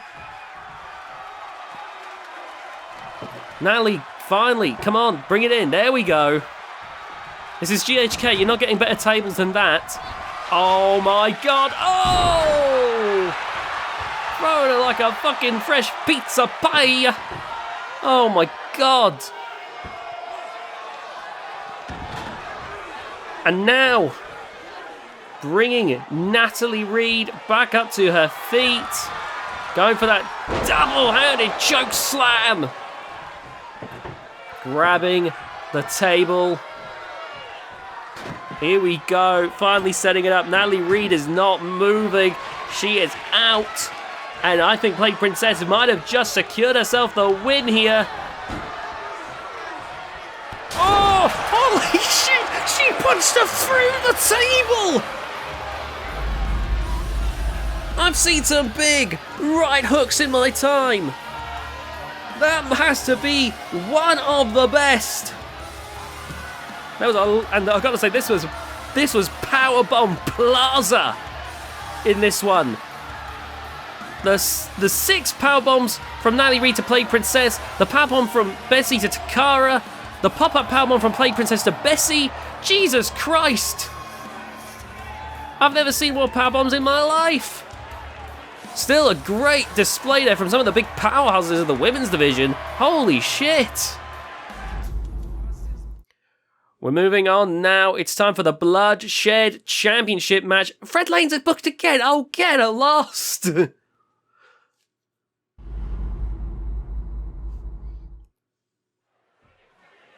I guess that's what you get if you're mates with the old Theodore. The old TTW days where you'd snort coke and got away with horrific crimes, I'm sure. Well, anyway, it's time for the GHK Bloodshed Championship match. Now, you remember earlier we saw that first blood match? Well, it's a similar thing here. It's a combination between this and that tables match you just saw. If you get busted open, you're eliminated. And we keep going until there's only one wrestler left who will be our Bloodshed Champion. So, that is going to be an interesting one. It's always a fun time seeing who gets cracked open first. And once one person gets busted open, it quickly ends up like a domino effect. Now, coming out first is Tyson Wolf. Tyson Wolf, I'd say, has definitely come, in a major way here. Much like Caligar, has always been fun, but was struggling to reach that potential, but might be on an upturn here in more recent times. Could this be a big match for Tyson Wolf, winning championship gold? He's young, he's got a long career ahead of him, but you know that sometimes those first impressions can be absolutely the most important. These early years, Tyson Wolf needs to try and do what he can to establish himself so he doesn't get railroaded as just a lower card act for life. You don't want to end up in that kind of position. Or maybe you do. Maybe the steady paycheck, is enough to satiate you, but 9 times out of 10, wrestlers, they want to go for the top prize. For some people, the Bloodshed Championship on its own is a great honour, but for others, it's a step to a much bigger prize, the GHK World Championship. Tyson Wolf can win this, and that at least gets him within the talks of that kind of thing. But of course, up against 7 other wrestlers, it's not going to be easy. Some of which are wily veterans.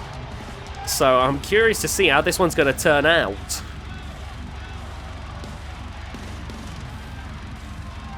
Of course, like I said, we got 7 other wrestlers to go through in this one, so we're going to be here a while as we go through the entrances of these contenders. This is why we cut the entrances usually of the first match of the night, just to shave a bit of time off. Obviously, in a big event like this, that's not going to matter. Oh, it's Blue Thunder. We could afford him. Fucking hell, I didn't even notice him on the match screen. Well, there's Blue Thunder with the other TTW Camaraderie Championship. We saw the first one with the Iron Saint. There's Blue Thunder with the other one. Oh, man. Blue Thunder, made history back in the day with the Iron Saint. Becoming TTW Camaraderie Championships and champions a number of times. They had a great legacy. They had a great storied rivalry in Kitsune Kingdom. Had some great matches, much like how the likes of Ace the Tank Bakke and Hanchachaya do nowadays. That was them back in the day. And Blue Thunder, honestly, I don't think he's going to win, but he's going to be damn entertaining, that's for sure. Oh man, Blue Thunder, one of the few VGIW wrestlers openly welcomed by everyone here at GHK. Herman's probably one of the others, though we don't have Herman tonight. I'm just checking. No, I don't see Herman on the match card. Okay, I'm not making another tit of myself then. Anyway, here comes Fred Creature Lane. He's had some time to recover. What has it been, 2 hours? He probably had a kip between time. Where, had a hot dog, had 5 more, had a big old large Coke, had 6 more hot dogs, had a kip, woke up, 6 more hot dogs. And, you know, because he's trained himself, he had 6 more. Practically fucking bathed in the fucking hot dog water.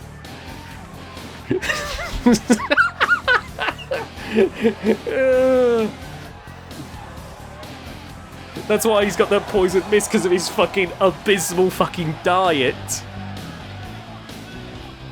He's like one of those people that you hear lives to be like 800 years old, and when asked like, how have you managed to live such a long life, they'll say something like, oh, you gotta eat 7 cigars a day to live as long as me.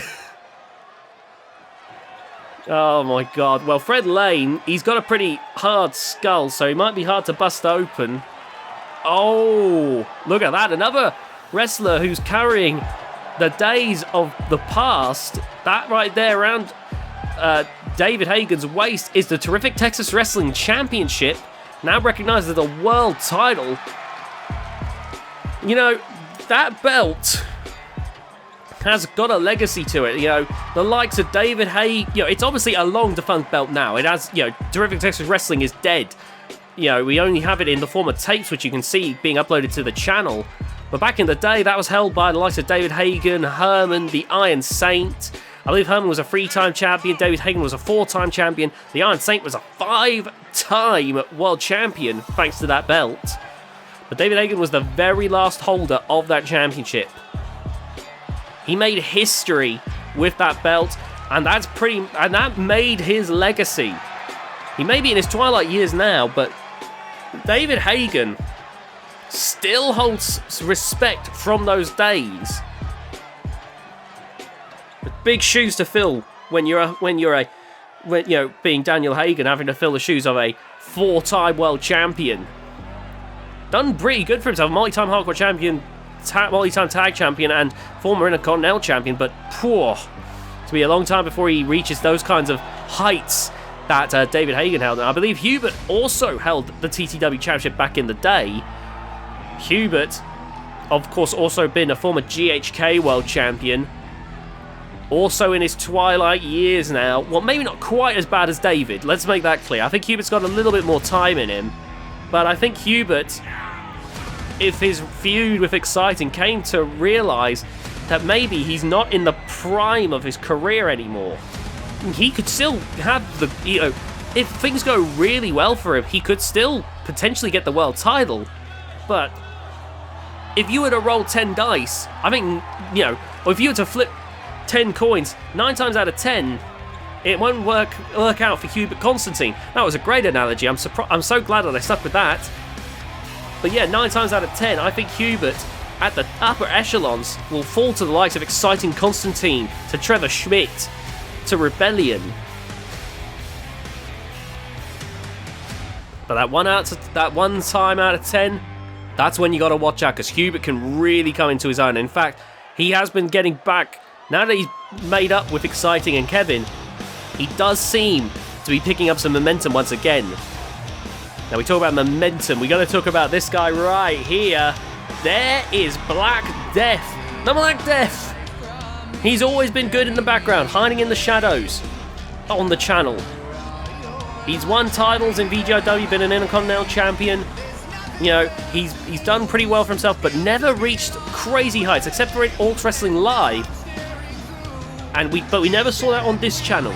Then he moved to GHK, where he became a multi-time GHK world champion. That execution is devastating.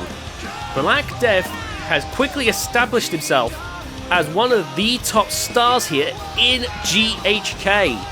Able to lay to waste almost anyone in his path with that cold, calculated offense. I've seen multi-man matches where Black Death will hang in the shadows, get involved occasionally, but not enough to draw too much suspicion. You know, he's getting involved, so you're not thinking, he's trying to avoid me. But he's also making sure that he avoids getting too much damage. Then he'll swoop in, execution, 1, 2, 3. He's so bloody smart about it. God, he's pale as well. Gives Sheamus a run for his money in terms of paleness. Oh, here comes Don Lee. Don Lee, the oldest wrestler on the GHK roster. And got a crazy announcement. So, Don Lee, if you don't already know, will be actually retiring by 2024. Like, end of 2023, beginning 2024, Don Lee is retiring from in-ring competition. Don Lee's going to be moving on to a managerial position where he'll be managing his protege, Kazumi Yamamoto. Don Lee's had a long, fruitful career here in GHK, in Kitsune Kingdom, in Terrific Texas Wrestling. Don Lee has done a lot here in his time in the company. But I think it's safe to say that Don Lee, it's time, he acknowledges that given that he's the oldest here, it's about time that he gives up, that he retires. Well, technically, I think Fyodor's slightly older, but Fyodor's also meant to be retired, so But point is, Don Lee, at least unlike Fyodor, is knowing to bow out gracefully, sort of semi-gracefully. And so, Don Lee, he's having a few more matches, but by 2024, that'll be it for Don Lee. He will no longer be wrestling. You'll only ever see him compete in TTW tapes, in Kitsune Kingdom episodes. From those were recordings from back in the day and earlier on points of his career. But that'll be it for Don Lee. Like, in the present day, Don Lee will be done. Anyway, here comes the GHK Bloodshed Champion, Gene Baxter, the Bruiser Bakke. Ready to absolutely clobber some skulls. Oh my god, he's got a battle beanie too! But no, Gene Baxter, someone who would easily come up from behind you in a bar and he would crack a bottle over your head. He is very well acquainted for busting skulls and absolutely laying people out. So you better believe that getting up against Gene Baxter is a risky venture, especially in a Bloodshed Championship match. Here we go. The bell's rung, the match begins. There's so many veterans in this match. Fred Lane, Blue Thunder, Hubert Constantine, David Hagen, Don Lee. More than half the match is legends from the Terrific Texas Wrestling days. Good work there by Don Lee. And right now the veterans are taking over this match. Oh my god, Don Lee's taking down Black Death. Fred Lane is taking down Gene Baxter. Blue Thunder, the older veteran, is taking down Hubert, the younger veteran. And Tyson Wolf is fighting for his life against David Hagen right now. Oh my god. Don Lee doing remarkably well for himself. I know he's a kind of person who busts a lot of people open, but I did not expect this. Nice fall away slam there by Gene Baxter. Standing shooting star from Tyson Wolf. Don Lee, not scared of Black Death. Oh, look at this in the corner. Meanwhile, big punch there from Gene Baxter. Oh god, this is going to be hard to keep track of. Remember, once someone gets busted open, once someone starts bleeding, they're eliminated. And we're going to keep going until there's only one person left who will become our Bloodshed Champion, or in the case of Gene Baxter, if he does it, he will retain the Bloodshed Championship. Oh! Slugging blow there. Gene Baxter seems very confident right now. He's got to be careful. Oh! What a boot there! Those nice repeated shots there to Hubert Constantine. And now, driving the leg down. Oh man. Look at this. Snake eyes into the ropes. And now, oh, here we go. Oh. Look at this. Carrying around Fred Lane. Oh, someone's been busted open. Someone's been busted open. I think it was Black Death. I think Black Death just got busted open. That's it, he's making his way backstage now. Black Death, shockingly, the first one eliminated from this one. Meanwhile, my god, the beatdown in this has been intense. Don Lee taking Gene Baxter over to the corner. Oh, into the turnbuckles. And those repeated knees to the midsection. Oh my God, Hubert. We've already lost one of the youngers. We're slowly building up to a fully just old fuck central match. There's Gene there. Whoa, Gene. Despite the way Gene looks, he's not even that old. He's just got the same weird hair genetics that the likes of Herman and Sid Onslaught have. Oh, God. I mean, he might be old. I don't think he's as old as the others, though. He might be Hubert age, though. Yeah, I think he's Hubert age, so I don't know. Maybe he just grays really early. I don't know. I've never bothered asking him. I just assumed he's got the same hair genetics that Herman and Sid have. But he might just be getting old. Anyway, which if so, that would leave Tyson Wolf as the only young person in the match still, if that's the case. Oh, look at this. Big strike to the gut there. Meanwhile, Hubert Constantine throwing Fred there at the corner. Oh, man. What a neck breaker. Oh, nice work here by Don Lee. Big slam right there. Oh, man. Wait a minute. Don Lee grabbing Hubert. And wait a minute. Oh, what a dual punch to the face. Wait, the Hagen DDT. Oh, no blood, but planting Don Lee. Big headbutt there. And now Fred Lane waiting with that poison mist. Oh, God. But Hubert, I think his greasy mop fucking blocked it. I can't believe it. Meanwhile, David looked to the Hagen DDT, but Don Lee managed to avoid it. Hubert's probably glad that he didn't tie his hair up. Jesus Christ. Oh, in comes Tyson. Drop kick there. And now, oh, here we go. Look at this. Whoa. Nice takedowns from Blue Thunder and Fred Lane. Fred Lane's fucking wrestling his heart out. Why was this earlier? Maybe he really doesn't hate Curtis that much. Maybe he's just friends because he's mates with Theodore. He has to begrudgingly go along with Theodore's bollocks. You know, have you ever had a friend that you really don't want to do something, but it's your mate, so you just go along with it? Maybe that's what was going on earlier. You know, Theodore's like, I want you to beat that Curtis Burton. And Fred was like, for fuck's sake, mate, he's the size of a fridge. Well, Blue Thunder's just been turned into Red Thunder. Oh, paintbrushing! Oh my God!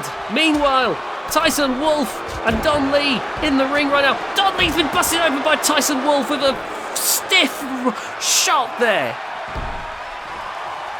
Okay, the old fucks are clearing out now. The youngest of the lot, Tyson Wolf, is still hanging in there in this match. I think he was the youngest in the match when it started. But, you know, he's hanging strong against these veterans, these legends. Oh, and now he's eliminated Hubert. Hubert Constantine's out. Now in comes Gene Baxter, the champion, going after David Hagen. Oh, man. Tyson might have overdone it. And Fred Lane now going to try and put him away. Oh, no. This isn't going to be good, is it? Meanwhile, Gene Baxter going to deal with David Hagen. David there with that right hook. Tyson Wolf trying to fight back against Fred Lane. What a forearm! And now Tyson Wolf pacing around. What's he thinking? What's he thinking? Oh, up on the top rope. Nice work there by David Hagen. And now. Oh, he tried to go for the Eclipse, but David Hagen was a little too into what he was doing to Fred Lane. Oh, here we go. Go for a backdrop onto the apron. Oh! And now, wait a minute, look at this. Oh, a headbutt to the back of the head. So we are halfway there, living on a prayer. We got Gene Baxter, David Hagen, Tyson Wolf, and Fred Lane. Oh, God, barely clinging to the barricade there. And now look at this, suplex. Oh, God, on the outside. And a standing shooting star from Tyson Wolf. Oh my God, getting sandwiched with blows there. Oh, nice shot there from David Hagen, finding off against these two. Oh, into Tyson Wolf. Up in the air. Oh, God. David barely pushed his head away from the side of the ring. That would have been a cracked open skull for sure. And that would have been bare minimum. But David managed to barely cling on. Oh, taking Fred Lane over. Face first. Fred Lane's been busted open. The creature is out. And now, oh my God, not on the outside. That big neck breaker. Jeez, Fred's a tough son of a bitch, isn't he? He's been to 2 matches. He's been busted open. He's just walking it off like it's nothing. Fred, you're ancient. Maybe you should eat 7 hot cigars an hour and 8 hot dogs a day. Jesus Christ. Oh, maybe it's Maybelline. Maybe it's fucking hot dog water. Now look at this. Oh, catching David Hagen there. And now Gene Baxter getting into the ring. The champ's... Oh, he is saving himself here.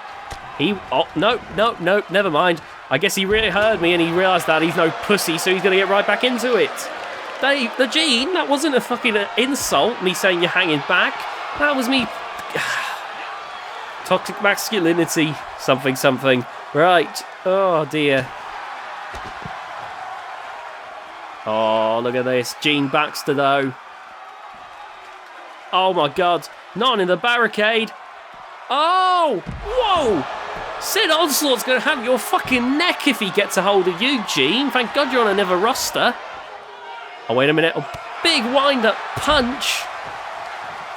That probably worked wonders against Toots Monk back in the day.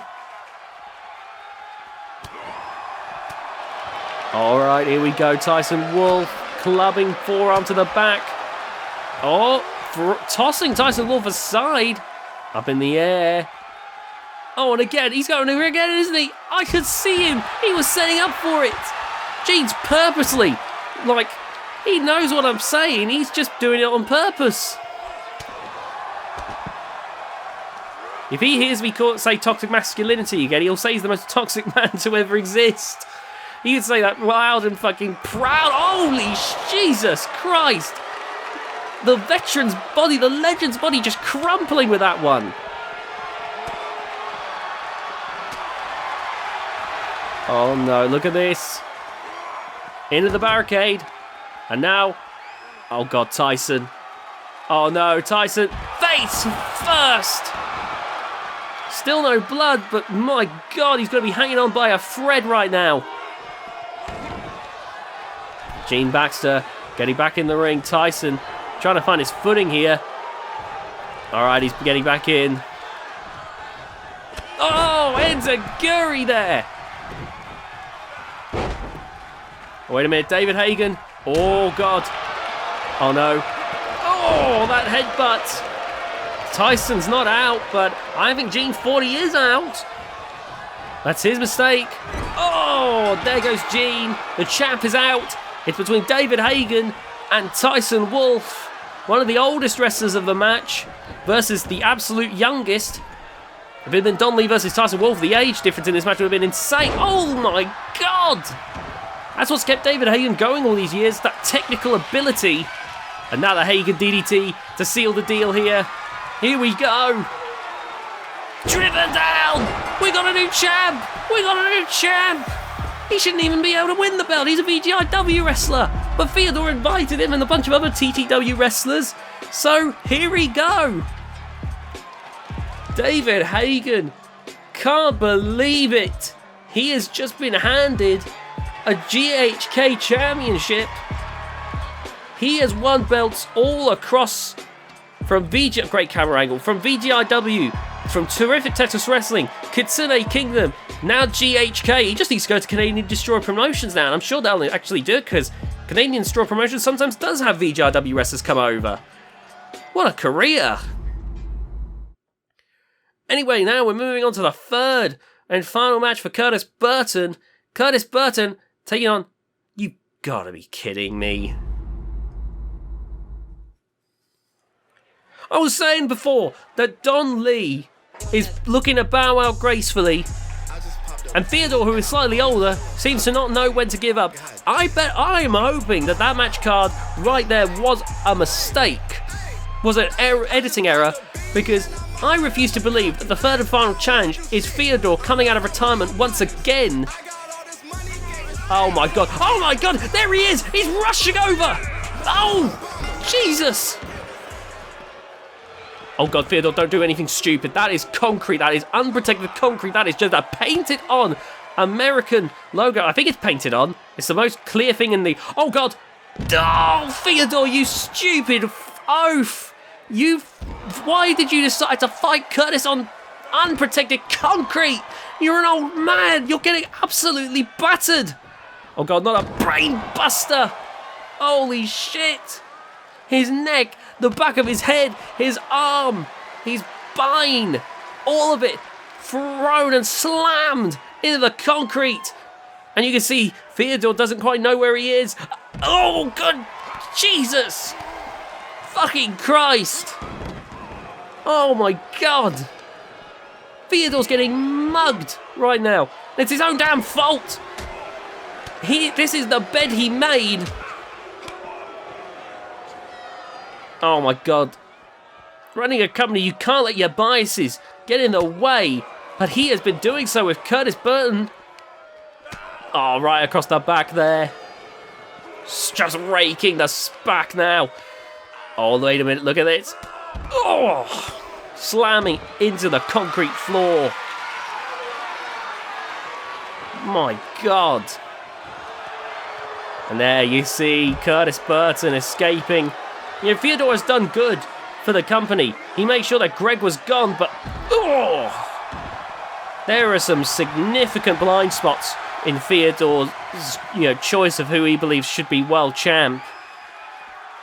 But thankfully for Curtis, he just needs to beat this legend of the industry, and he will be able to get a world title shot in the future. Holy fuck! This has been a brutal beatdown. Oh god, Samoan drop! If this doesn't retire Theodore, then I don't know what will. He has been repeatedly slammed down into the concrete. Theodore, the oldest person on the match card tonight. But, this is ridiculous. Oh my god. Oh my god. Oh! Curtis is like 6'10" or something like that. Oh, Jesus!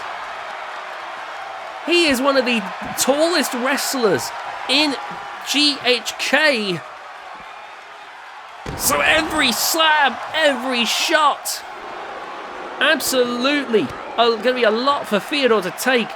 What was Theodore thinking? Did he really think so little of Curtis that he thought that even with his legendary status that he could easily beat Curtis? He's fighting the new generation of GHK wrestler here. The likes of Lucky 83, the likes of Tyson Wolf, the likes of Kurt Cassidy, of Byron Jackson. He can't hope to compete with that even with his legacy. Oh my god. Even in his prime, this would have been one of the biggest fights of his life. But his hubris led him here. Oh, look at this, he's struggling though. And now with those elbow shots. Now, oh man, Curtis has been punt kicked. He's been booted in the head. I know one of Theodore's finishes is the curb stomp. That brain has been rattled around by Curtis. Curtis's brain has been rattled around tonight. There's been no quarter shown to him. Curtis is fighting for his life here. But more importantly than that, he's fighting for a shot at the GHK World Championship. Oh, God. Setting Theodore up there. And now, pacing around. Look at this. Curtis, he's going up to the top rope. That's our big man with a big senton. Oh, Theodore, you are fucked, pal. Just stay down. 2. No! Oh my god! Theodore is a tough son of a bitch. That's why he was able to go for so long. That's why he's got such a legacy, a multi-time TTW champion. Oh god. The first ever VGIW Intercontinental Champion, if I remember correctly. Someone who did a lot in his career. I'm not trying to take away from what he's done in his career, but Theodore, this is hubris to a full extent if he thinks he can... Oh, God! Take Curtis on. Look at that, though. The kendo stick being shattered across Curtis here. Oh, big strikes there, but now Curtis returning the favour. Lifting up Theodore. And now into the barricade. Oh, God. Theodore gotta be in agonising pain. And now, look at this. Oh, into the barricade. Bringing him back up once again. This is match number 3. I gotta say, Curtis, if he was ever to lose to Theodore, it would be in his 3rd match of the night. Oh, but he is holding himself remarkably well. Reminder, he has taken on 2 terrific Texas wrestling veterans, 2 legends of the business at 100%, as well as a rising star in Barry Tanner. Oh! Curtis Burton has been put through the ringer. And look at that, Theodore. He is calling Curtis forth. Oh, here we go. Look at this. Trying to take Curtis down. Oh, back of the head right there. And now Theodore looking under the ring again. But Curtis is right back up. That's a ladder. Oh, right in the face. Oh my god. That had been used to great effect in several matches before. Theodore, he has made a lot of money in his time in the, over the years, over the decades even. He has made a lot of money. And that's why while Eric Schwartz bought the TTW brand and sold it to VGIW, he owns the arena itself. I'm not going to wonder why he thinks that Curtis Burton isn't worthy. There's a whole list of reasons, some of which I will not mention. But others, I've got to wonder if he's holding onto the past, much like he's holding onto this old-ass arena. Oh, look at this. Up in the air, big suplex. Oh, here we go. It's the beginning of the end. Driving the knees down into those ribs. Okay, here we go. If Theodore gets hit with this, it's over. Curtis is beating 2 legends in one night. My God, he's done it. 1, 2, 3. Curtis Burton does the unthinkable. He has just won 3 matches in one night. We haven't seen that since that Rebellion Gauntlet match back in the day in GHK, where he beat Felipe, Jesse Valance, and the Lizard King Venom. Curtis Burton has just beaten Barry Tanner and 2 terrific Texas wrestling legends in Red Creature Lane and Theodore Cornwall. Curtis Burton won't be banned from fighting for the GHK World title. In fact, will now get a GHK World title opportunity. I don't know when that will be, but Curtis cannot be denied by Theodore any longer. That is very good. Congratulations.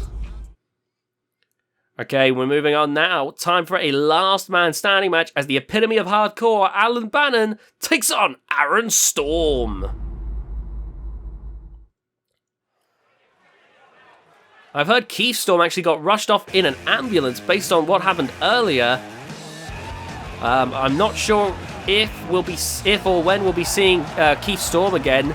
Now here comes Alan Bannon. Alan Bannon became a fan favorite in hardcore wrestling. Oh Jesus Christ! But was being overrun by Aaron Storm's tyranny over Storm System worldwide. Alan Bannon couldn't be himself with it always had to. He could only do something if it was benefiting Aaron. Winning the hardcore title, sure, that benefited the Storm System because then Storm System worldwide looked like the place to go to for success. Aaron could attribute that to himself. Like, oh, Alan got there thanks to me. But Alan couldn't do hardcore matches just for the fun of it. That wasn't good for business.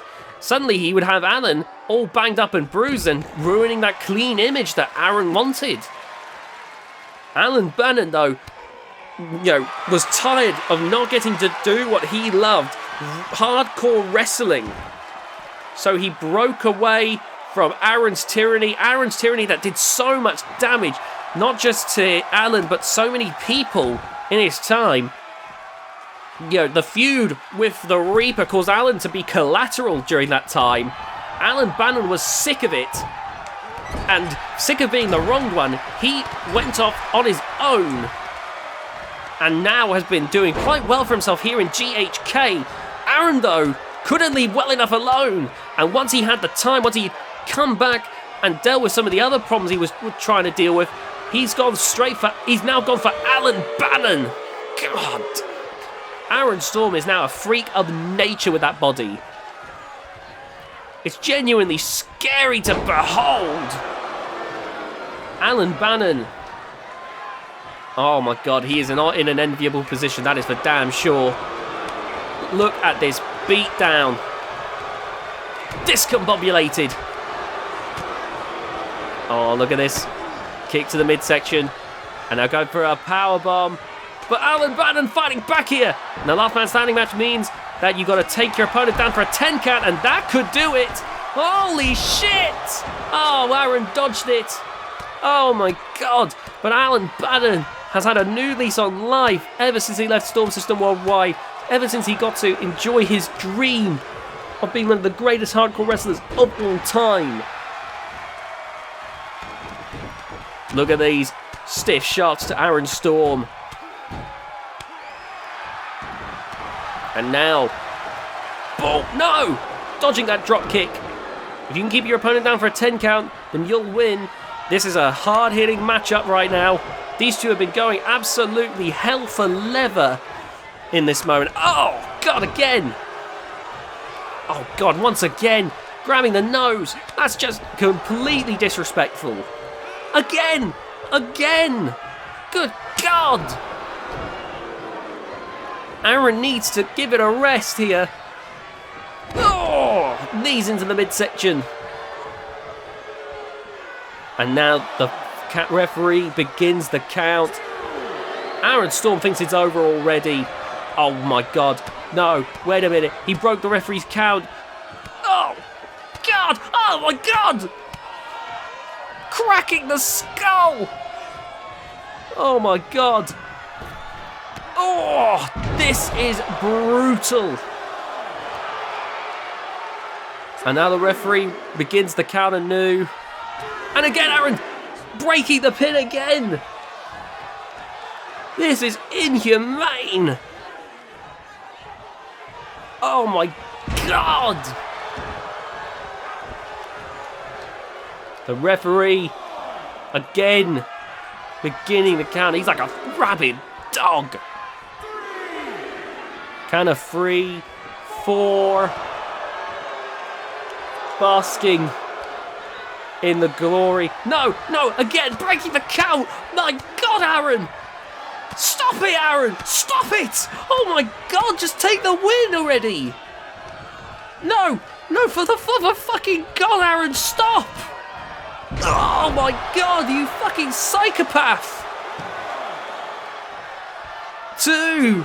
The referee. Can he again? 3. 4. Oh my God. Count of 5. 6. Oh my God. Roaring at a fallen Alan. No, he's broken the count again. What is your problem? What is your damage? Is this what you do to someone who was once your best friend? Someone who had been loyal to you for years just because they didn't want to have to deal with the tyranny that you had been enacting instead of growing as a person.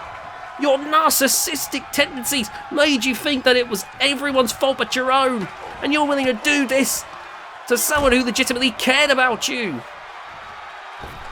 Alan isn't having it anymore though. He may have been your friend, but he's not willing to put up with this anymore. The referee counting Aaron Storm now.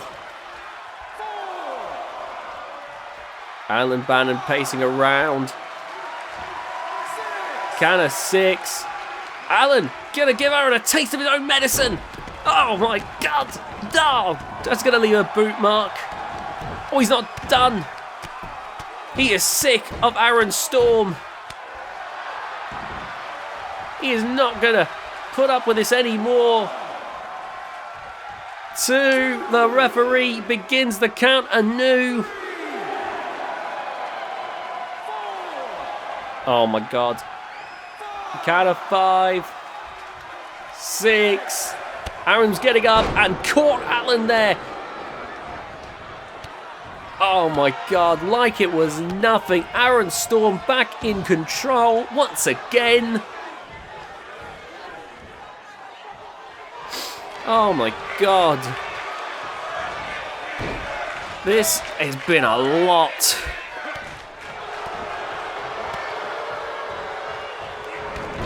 Oh, what a takedown there. Bloody hell. And there we see Alan focusing, trying to deal with Aaron Storm. There's the count once again. Oh my God. Count of 3. 4. Count of 5. Look at the blood spot on Alan Bannon, caught from that elbow strike to the forehead. You can see the damage that Aaron did. Count of 8. Alan celebrating. 9. Wait a minute. Oh my God. Alan, I know you're giving Aaron a taste of his own medicine, but you might have had it right there. The ref is going to have to start the count over again. I think Alan letting his anger cloud his judgment there. After everything, I think the fact that Aaron is willing to do everything that he did to him, I think that's finally caused Alan to snap. He is going to give Aaron the exact energy that Aaron has been giving him.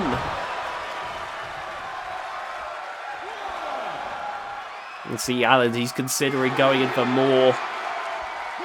This is what happens when you fuck with the epitome of hardcore. Bringing Aaron back up to his feet once again. Irish whip into the corner. Oh man, what's he thinking? Up on the top rope. Oh God. Having him fall arse over tea kettle. Alan is not thinking clearly. I think those elbows to the skull has caused Alan to not be able to think of a pure strategy. Oh, that doesn't help. Oh my God. Oh my God. That's horrendous from Aaron Storm. Oh God, grabbing the nose. Oh, Jesus. Alan Bannon, Irish whip over the ropes. Now the referee running over to check to see if Aaron Storm is done. The count is beginning once again. Is this the end of the match? Is this the end of this war?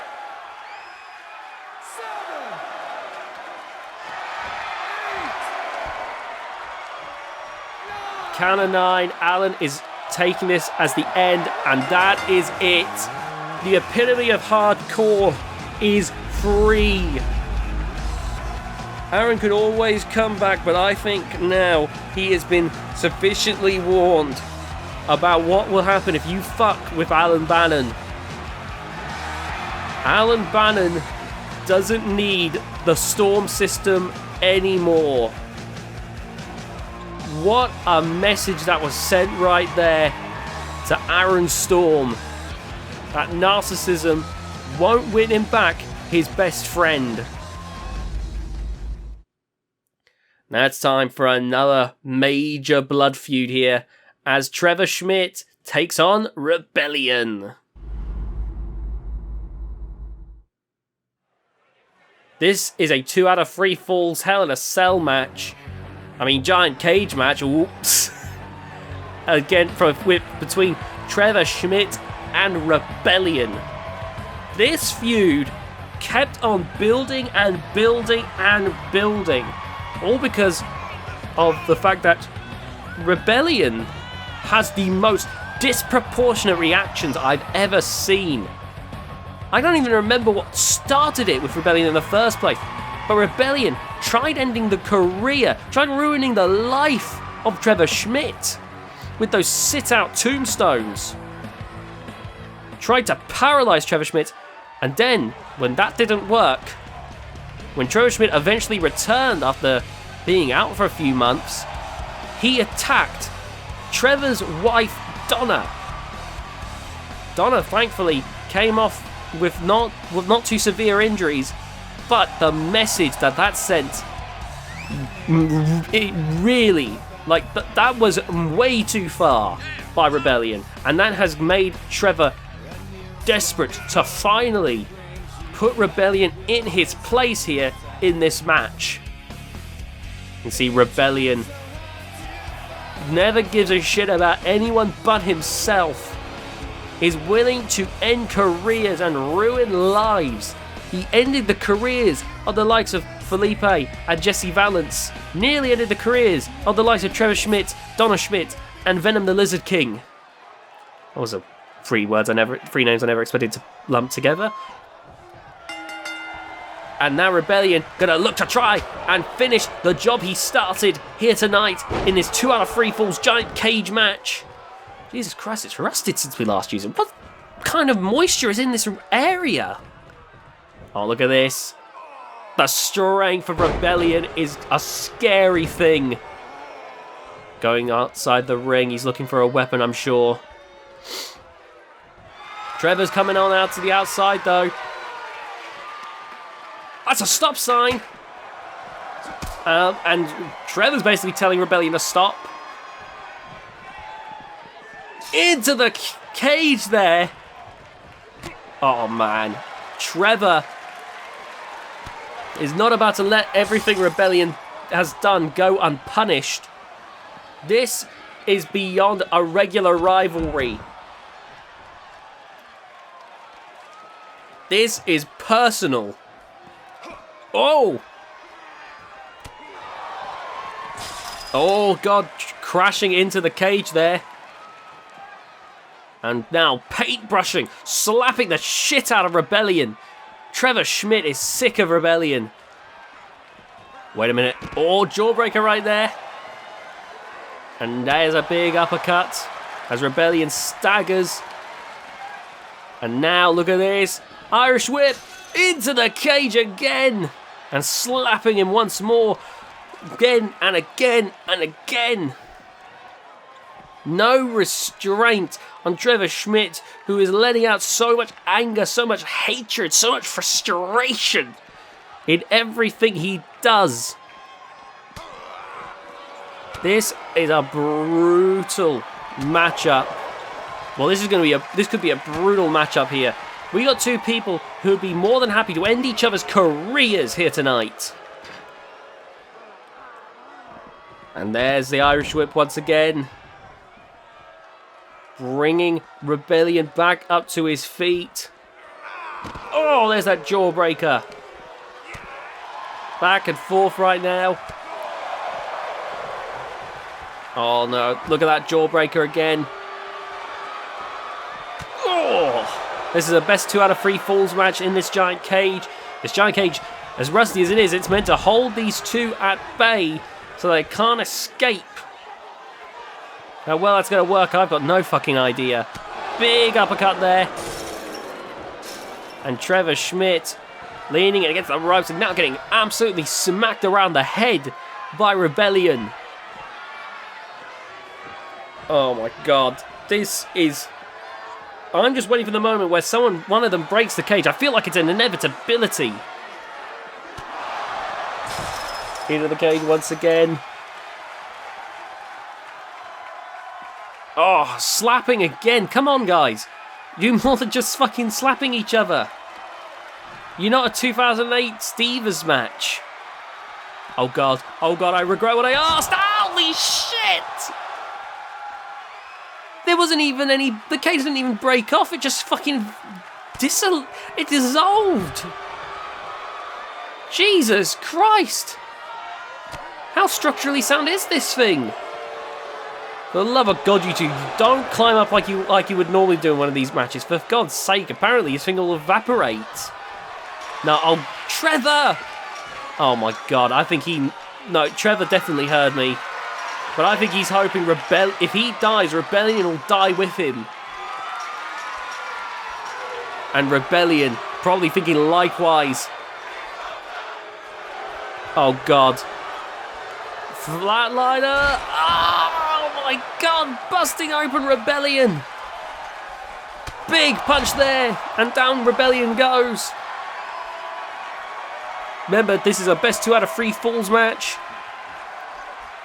Salida del Sol! Oh my God! And now, nice shots there. Wait a minute, Rebellion. Oh my God. Arm drag to Trevor Schmidt. And you see that big patch of blood on Rebellion. No, wait a minute. Oh my God, I thought he was going for that sit-out tombstone. He is teasing Trevor here. That sit-out tombstone can risk paralysing your opponent. It is why careers have ended at the hands of Rebellion. And you can see right now that Rebellion ready to finish Trevor Schmidt off here. Oh my God! Bringing Trevor Schmidt back on his feet here. Look at this major beatdown. Arm drag. Every time they do that, that ceiling buckles and bends slightly. I was going for a crossface on top of the structure. God, there's no place to go, no ropes to break this. Now, even if he taps, it won't count it up on top of the cage, but I don't think Trevor's worried about that right now. This isn't just about winning. This is about getting even. Rebellion has done so much to Trevor Schmidt. Gone after him, gone after his family. And Trevor's not about to... Yeah, Trevor is going to defend him and his family. But Rebellion, meanwhile, cares about no one but himself and is intent on stuffing Trevor out. Oh, good God! That's one of the harder parts of the cage, holding that thing up. No, not brainbuster on it. Oh, Jesus! Look at the bend there, where the head went. No! Good God! Oh, that's horrendous! Oh my God! And now, Trevor Schmidt bleeding. Oh my God, here comes a big slam. Oh, good Lord! A cage barely hanging on after that one. Oh my God. What is he doing? A deadlift German suplex! Look at the way the cage is beginning to bend. I wouldn't be shocked if it buckles soon. Oh my God, not the Chimera Plex on the top of the cage. Oh, that's horrendous. Oh, God. Trevor is unconscious.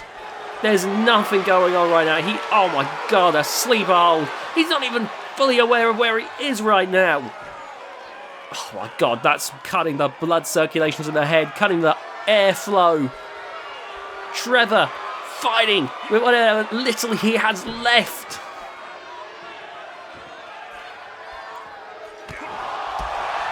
Trevor, you got to remember, this isn't just about winning. Oh, holy shit! Rebellion has fallen through the cage. 1, 2, no! Rebellion kicks out! You've got to be kidding me! Oh my god! Back to the outside of the ring! What is Trevor thinking right now? What is he thinking? Oh my god, what is he doing? Oh, slapping the taste out of Rebellion's mouth again. Oh, this is... Oh my god, look at the blood flowing on Trevor's head. Trevor, you've a wife and kids. You've gotta think about this. Oh my goodness. As he keeps fighting back and forth with Rebellion here. He cannot afford to make a mistake here. There's that uppercut again. This is a bloody close back and forth right now. Every strike, every shot, every blow takes years off of these two careers. Oh god. Throwing Trevor back out of the cage. Oh my god.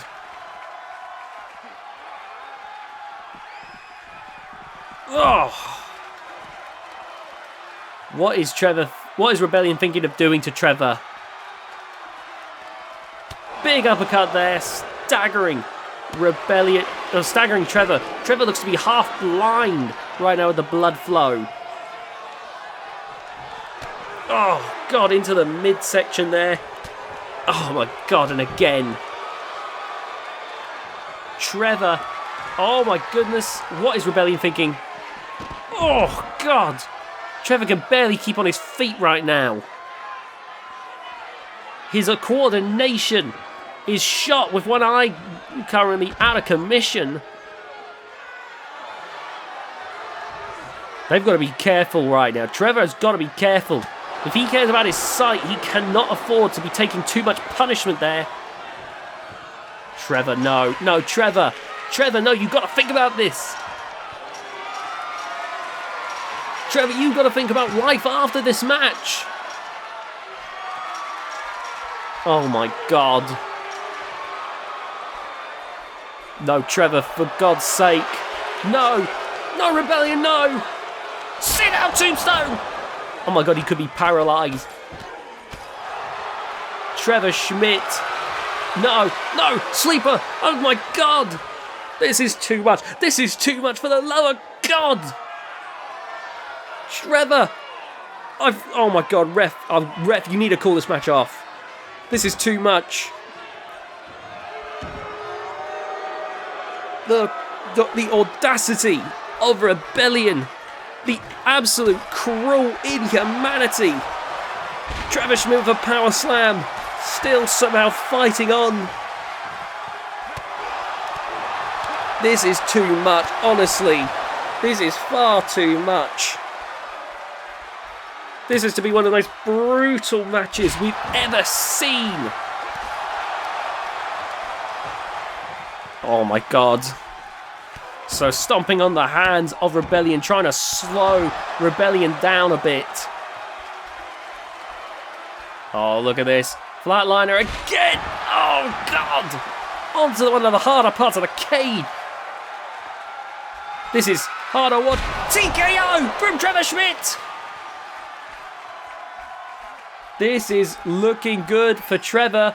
Another flatliner. Onto one of the harder parts of the ring again. My god.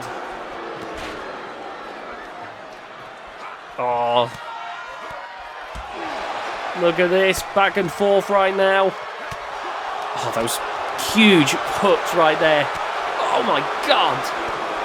The crowd. They don't know whether to cheer because of the intensity of this match or boo at the cruelty of Rebellion. They want to see Trevor win. Oh my God.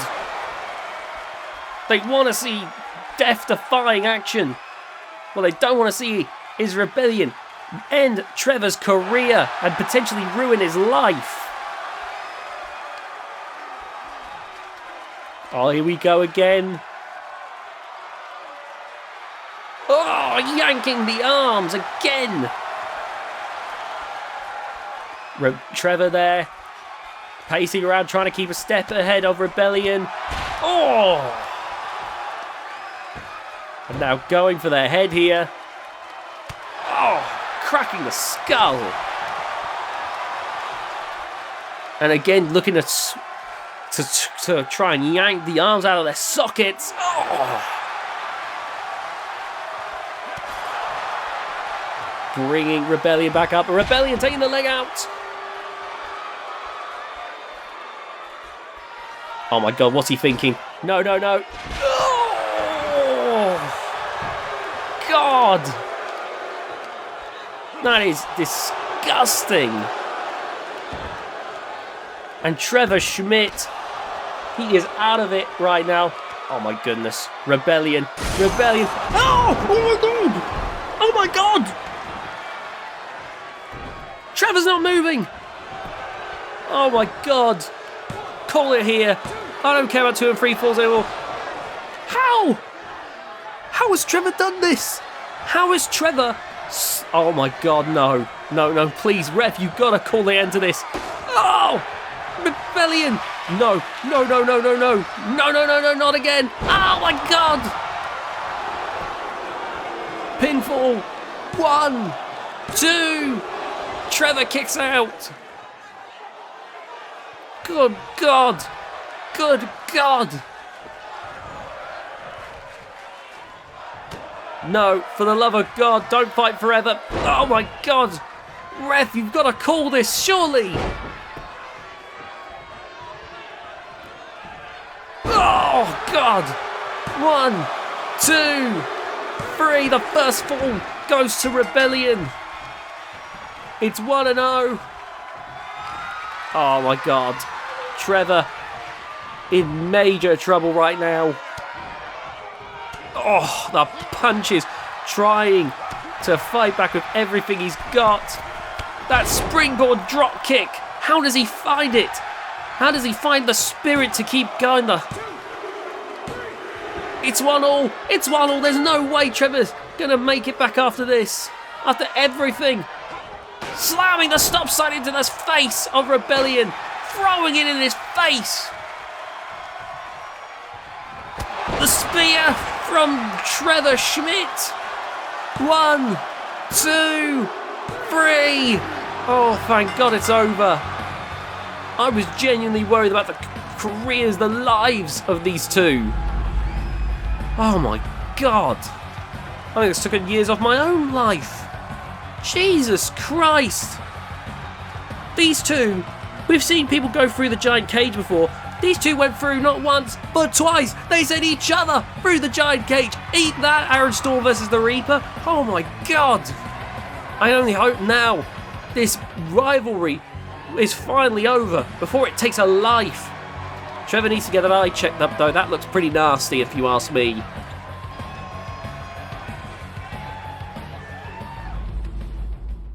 Alright, it's time for the main event for the GHK World Championship match. We've got Exciting Constantine, Disaster, the Monster, who is cashing in his championship briefcase, the champion Byron Jackson, and that last one couldn't have been right. That last one could not have been right. Like, I know that Theodore said that he was going to give Curtis Burton a World Championship opportunity. Well, anyway, here comes Disaster. Disaster's here because one little tradition we like to do here in GHK is if you win the Champions Challenge match and you're not the World Champion, well, guess what, bud? You just earned yourself a World Title opportunity. This is going to be good. Honestly, Disaster may have just lost the Trios Championship, but he could make it back in a major way here by becoming the top dog in GHK. Honestly, this should be good. I'm excited to see how Disaster does. This is easily the biggest match of Disaster's career, and he's up against some big names in GHK. I remember when Ken Dyer initially, was vouching for Disaster back in the day. He did pretty well, but I don't think anyone ever expected him to reach this point. He's going to want to make the most of this opportunity. Who knows when another one might come again. You can see Disaster, probably the most technical out of the X League. The great thing about the X League is Mr. X has trained Disaster and Kiln. Kiln has become stronger than I think Mr. X ever was, and Disaster has become more technical than Mr. X ever was. No. Oh my goodness. Here he is. It's the Monster with that championship briefcase. Oh, that's good to see. The Monster, he could have cashed it in after the match. The Monster had every right to cash it in after the match if he so pleased, but the Monster wants to go for it here tonight on an equal playing field. Now, you can call that fucking stupid and foolish, but the Monster, he's got a lot to prove here. He doesn't want to make, after losing his last world title match, he wants to make it obvious that he's no fluke. It wasn't a fluke him being the first champion, and he doesn't want to make it seem like a fluke if he wins the title now. He doesn't want to seem like some run-of-the-mill champion that you just wins the title and you forget about it down the line. The Monster wants to make something of this. He wants to re-establish himself as a top dog here in GHK. And he is ready to go, standing 7 feet tall. He is an absolute monster, no pun intended, in that ring. Alright, the next person's coming out. There's no way. There we go, there's Exciting Constantine. Exciting Constantine is here. Oh man, this match keeps getting bigger and better. Exciting Constantine, main eventer. Sorry, I keep looking at the match card. There's got to be a mistake about it. I don't mean to keep saying there's no way, no way. Like, I'm trying to stay focused on what's actually happening. I just don't want to believe that there's a 5th member in this match. Anyway, Exciting Constantine made his way down to the ring, and he has come leaps and bounds since he first came here to GHK. Now a main eventer, now one of the top dogs. Exciting Constantine looking to reclaim the GHK World Championship. And he's up against some mighty opponents. He's up against first GHK World Champion, the Monster. He's up against Disaster. He's up against the champion. And no way, you've got to be kidding me. No, he's not actually. Oh my god, Theodore, that slimy son of a bitch. He said he was going to give Curtis Burton an opportunity for the world title. That no good, dirty asshole has given him. He's put Curtis in a 4th match tonight. He has made it so that Curtis, this was all in his plan, wasn't it? He was going to either humble Curtis Burton by having him lose one of the 3 matches, and if that didn't work, he was going to humiliate him by having him lose at the final gate, at the World Championship match, by having it on the same night. That is insidious by Theodore. That is fucking diabolical. What a fucking power-tripping, egomaniacal... Well, it's time for the world champion to make their presence known. There he is, Byron Jackson, who won it in a big match at World League. Byron Jackson. We're looking at a lot of this here, and we've seen a lot of wrestlers who have started really making their legacy here. Like back in the day when the Monster was what had his GHK World Title reign, Exciting Constantine, Byron Jackson, Curtis Burton, and Disaster. Disaster wasn't even on GHK yet. Curtis Burton was TV champion. Oof, wow. Exciting was at most a mid-card talent, more lower card. Byron Jackson right there alongside him. Like, it's truly incredible how far things have come for these wrestlers. And the monster who's going to re-establish his legacy, his status here in GHK, standing right alongside them. This match means a lot to these wrestlers. Safe to say Curtis is not my favourite heading into this for the obvious reasons. Byron Jackson, though, could end this match in a heartbeat with that submission hold.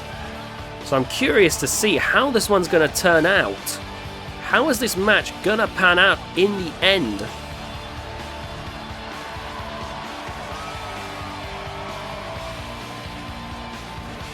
I'm definitely curious to see what...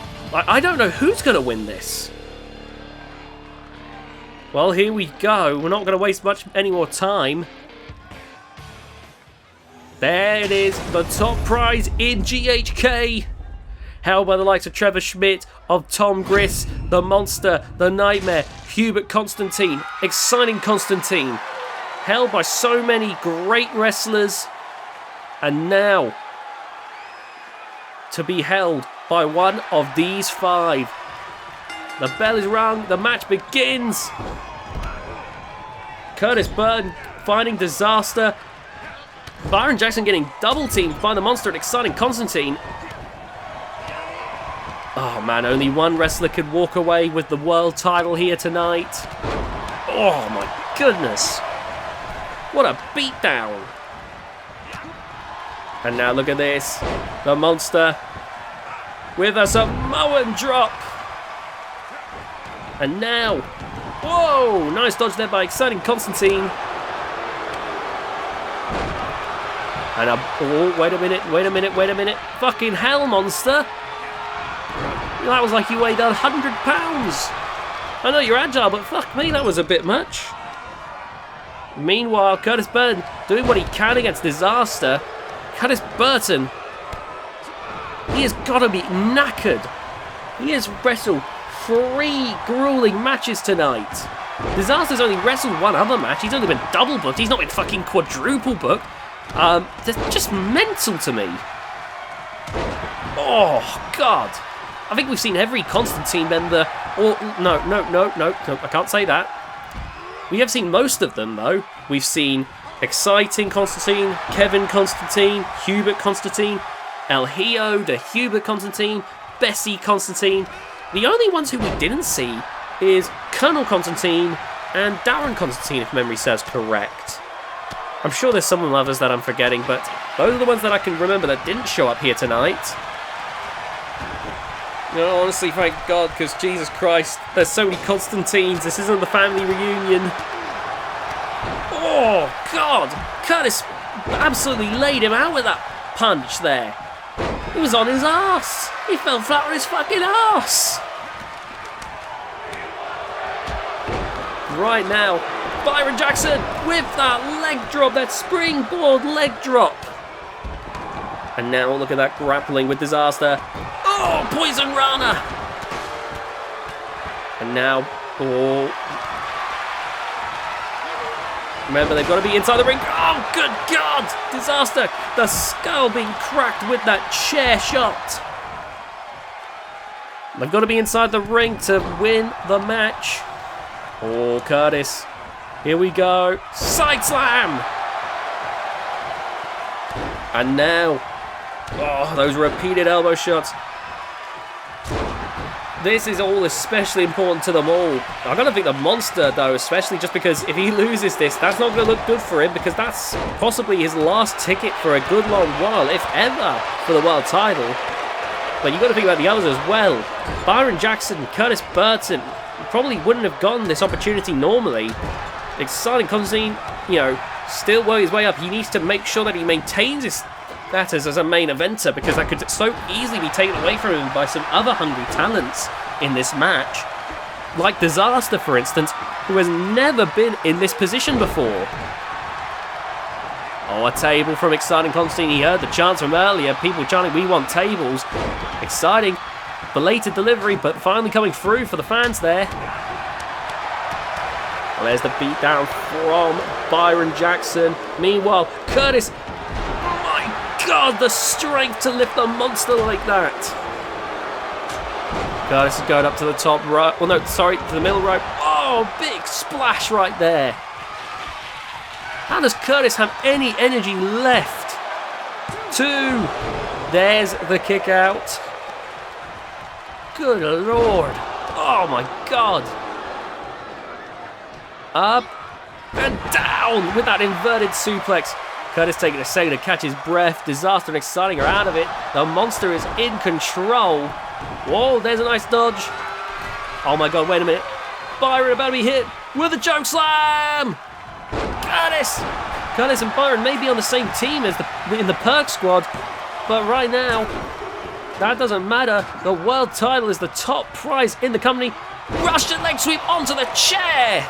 The first time that Russian leg sweep has ever been useful. My God. Oh, look at this. Oh. Only a world champion caliber wrestler could be able to make something useful out of a Russian leg sweep. Oh, now look at this. Oh, nice work there by Curtis Burton, taking down Exciting Constantine. Oh, look at this. Lifting him up in the air. Driven down. Meanwhile, Disaster snapped the neck of the monster. And now going for the leg. Oh my God, another choke slam. But Exciting with the reversal. Back and forth here. DDT by Disaster. Those elbows from Curtis Burton. Somehow still finding the fight to keep on going. Up in the air. Driven down with that Uranagi. Elbow to the... Oh my elbow, bloody chair to the back of the head there. Jesus Christ, right on the knuckle. I think Monster's trying to figure out what his own name is right now. Hopefully it's not Monster. That would be weird on the birth certificate. Oh! A lot of weight there. My God, the sledgehammer! The sledgehammer! Oh my God! Surely that Curtis has been through enough now. Still rising to his feet for more. Meanwhile, Byron Jackson finding Disaster. Exciting's back on his feet. Oh my God! Curtis! Still finding the straight here. Meanwhile, Disaster dissecting the world champ. Oh, that enziguri from the monster! And that's lights out for Curtis Burton. Oh my God. Look at the strength. God, with that rib breaker. That's a huge drop and a major senton. Going for the pin now. 1, 2. And there's the kick out. Curtis Burton barely clinging on in there. And now, look at this. Big side slam from Exciting Constantine. The Monster's right back up though. But Disaster! He's got the submission! Oh my God, Monster having to break it up there to avoid a quick tap out. Big neck breaker. And now, look at this. Oh, nice elbow strikes. The referee having to get through to get to the pin there. Not to worry though, the Monster's going to break it up before the referee can even start.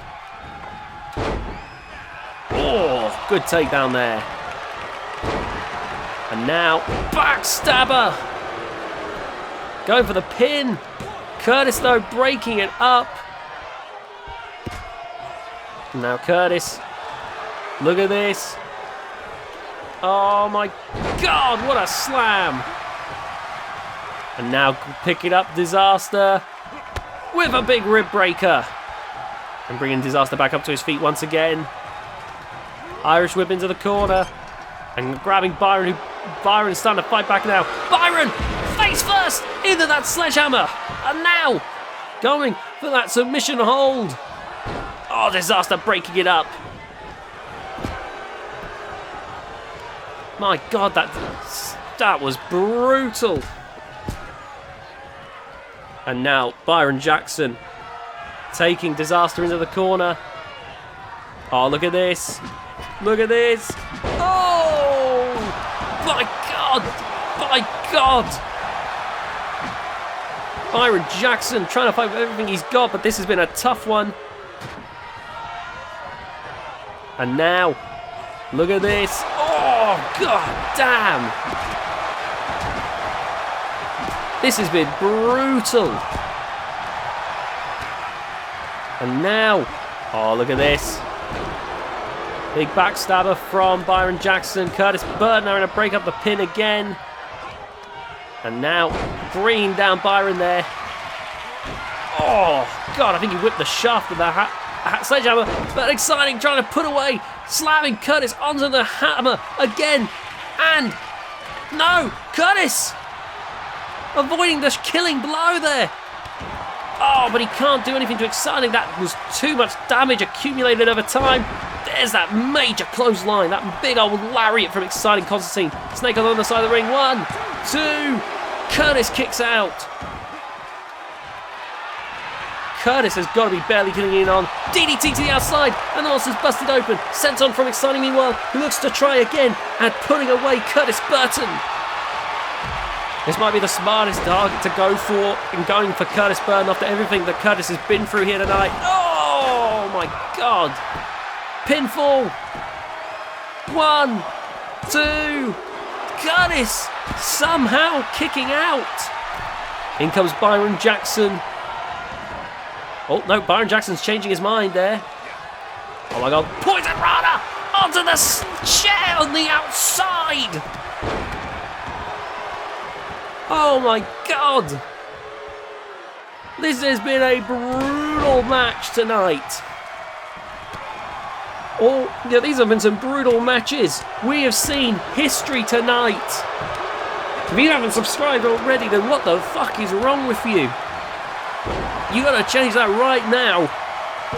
Oh my God, to get more incredible action like this. And now, DDT on the outside.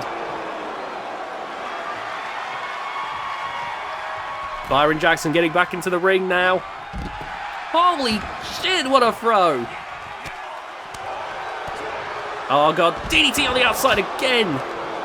The monster's head must feel fucking rotten. Oh, the monster bringing Byron Jackson back into the ring now. That 7-footer looking to put this away. Oh my God, here comes the accordion drop to the world champ. Going for the pin. 1, 2, Exciting rushing over. 3, the monster wins. The monster wins. He's your new world champion. What a result. What a win. What a main event. I don't think anyone came out of this looking bad. In this main event, what a showcase from some of the best GHK has to offer. The cameraman comes off looking bad. Fuck's sake, you were doing well up until this point. Oh, for God's sake. Oh, give me a breast. Anyway, thank you so much for watching. If you enjoyed, please be sure to leave a like on this video. Subscribe if you haven't already and hit that notification bell down below to be notified of future videos on the channel. Share this video around to get more eyes on the channel and comment down below your favourite match that you saw tonight. There was a lot of great action and we'll see you next time.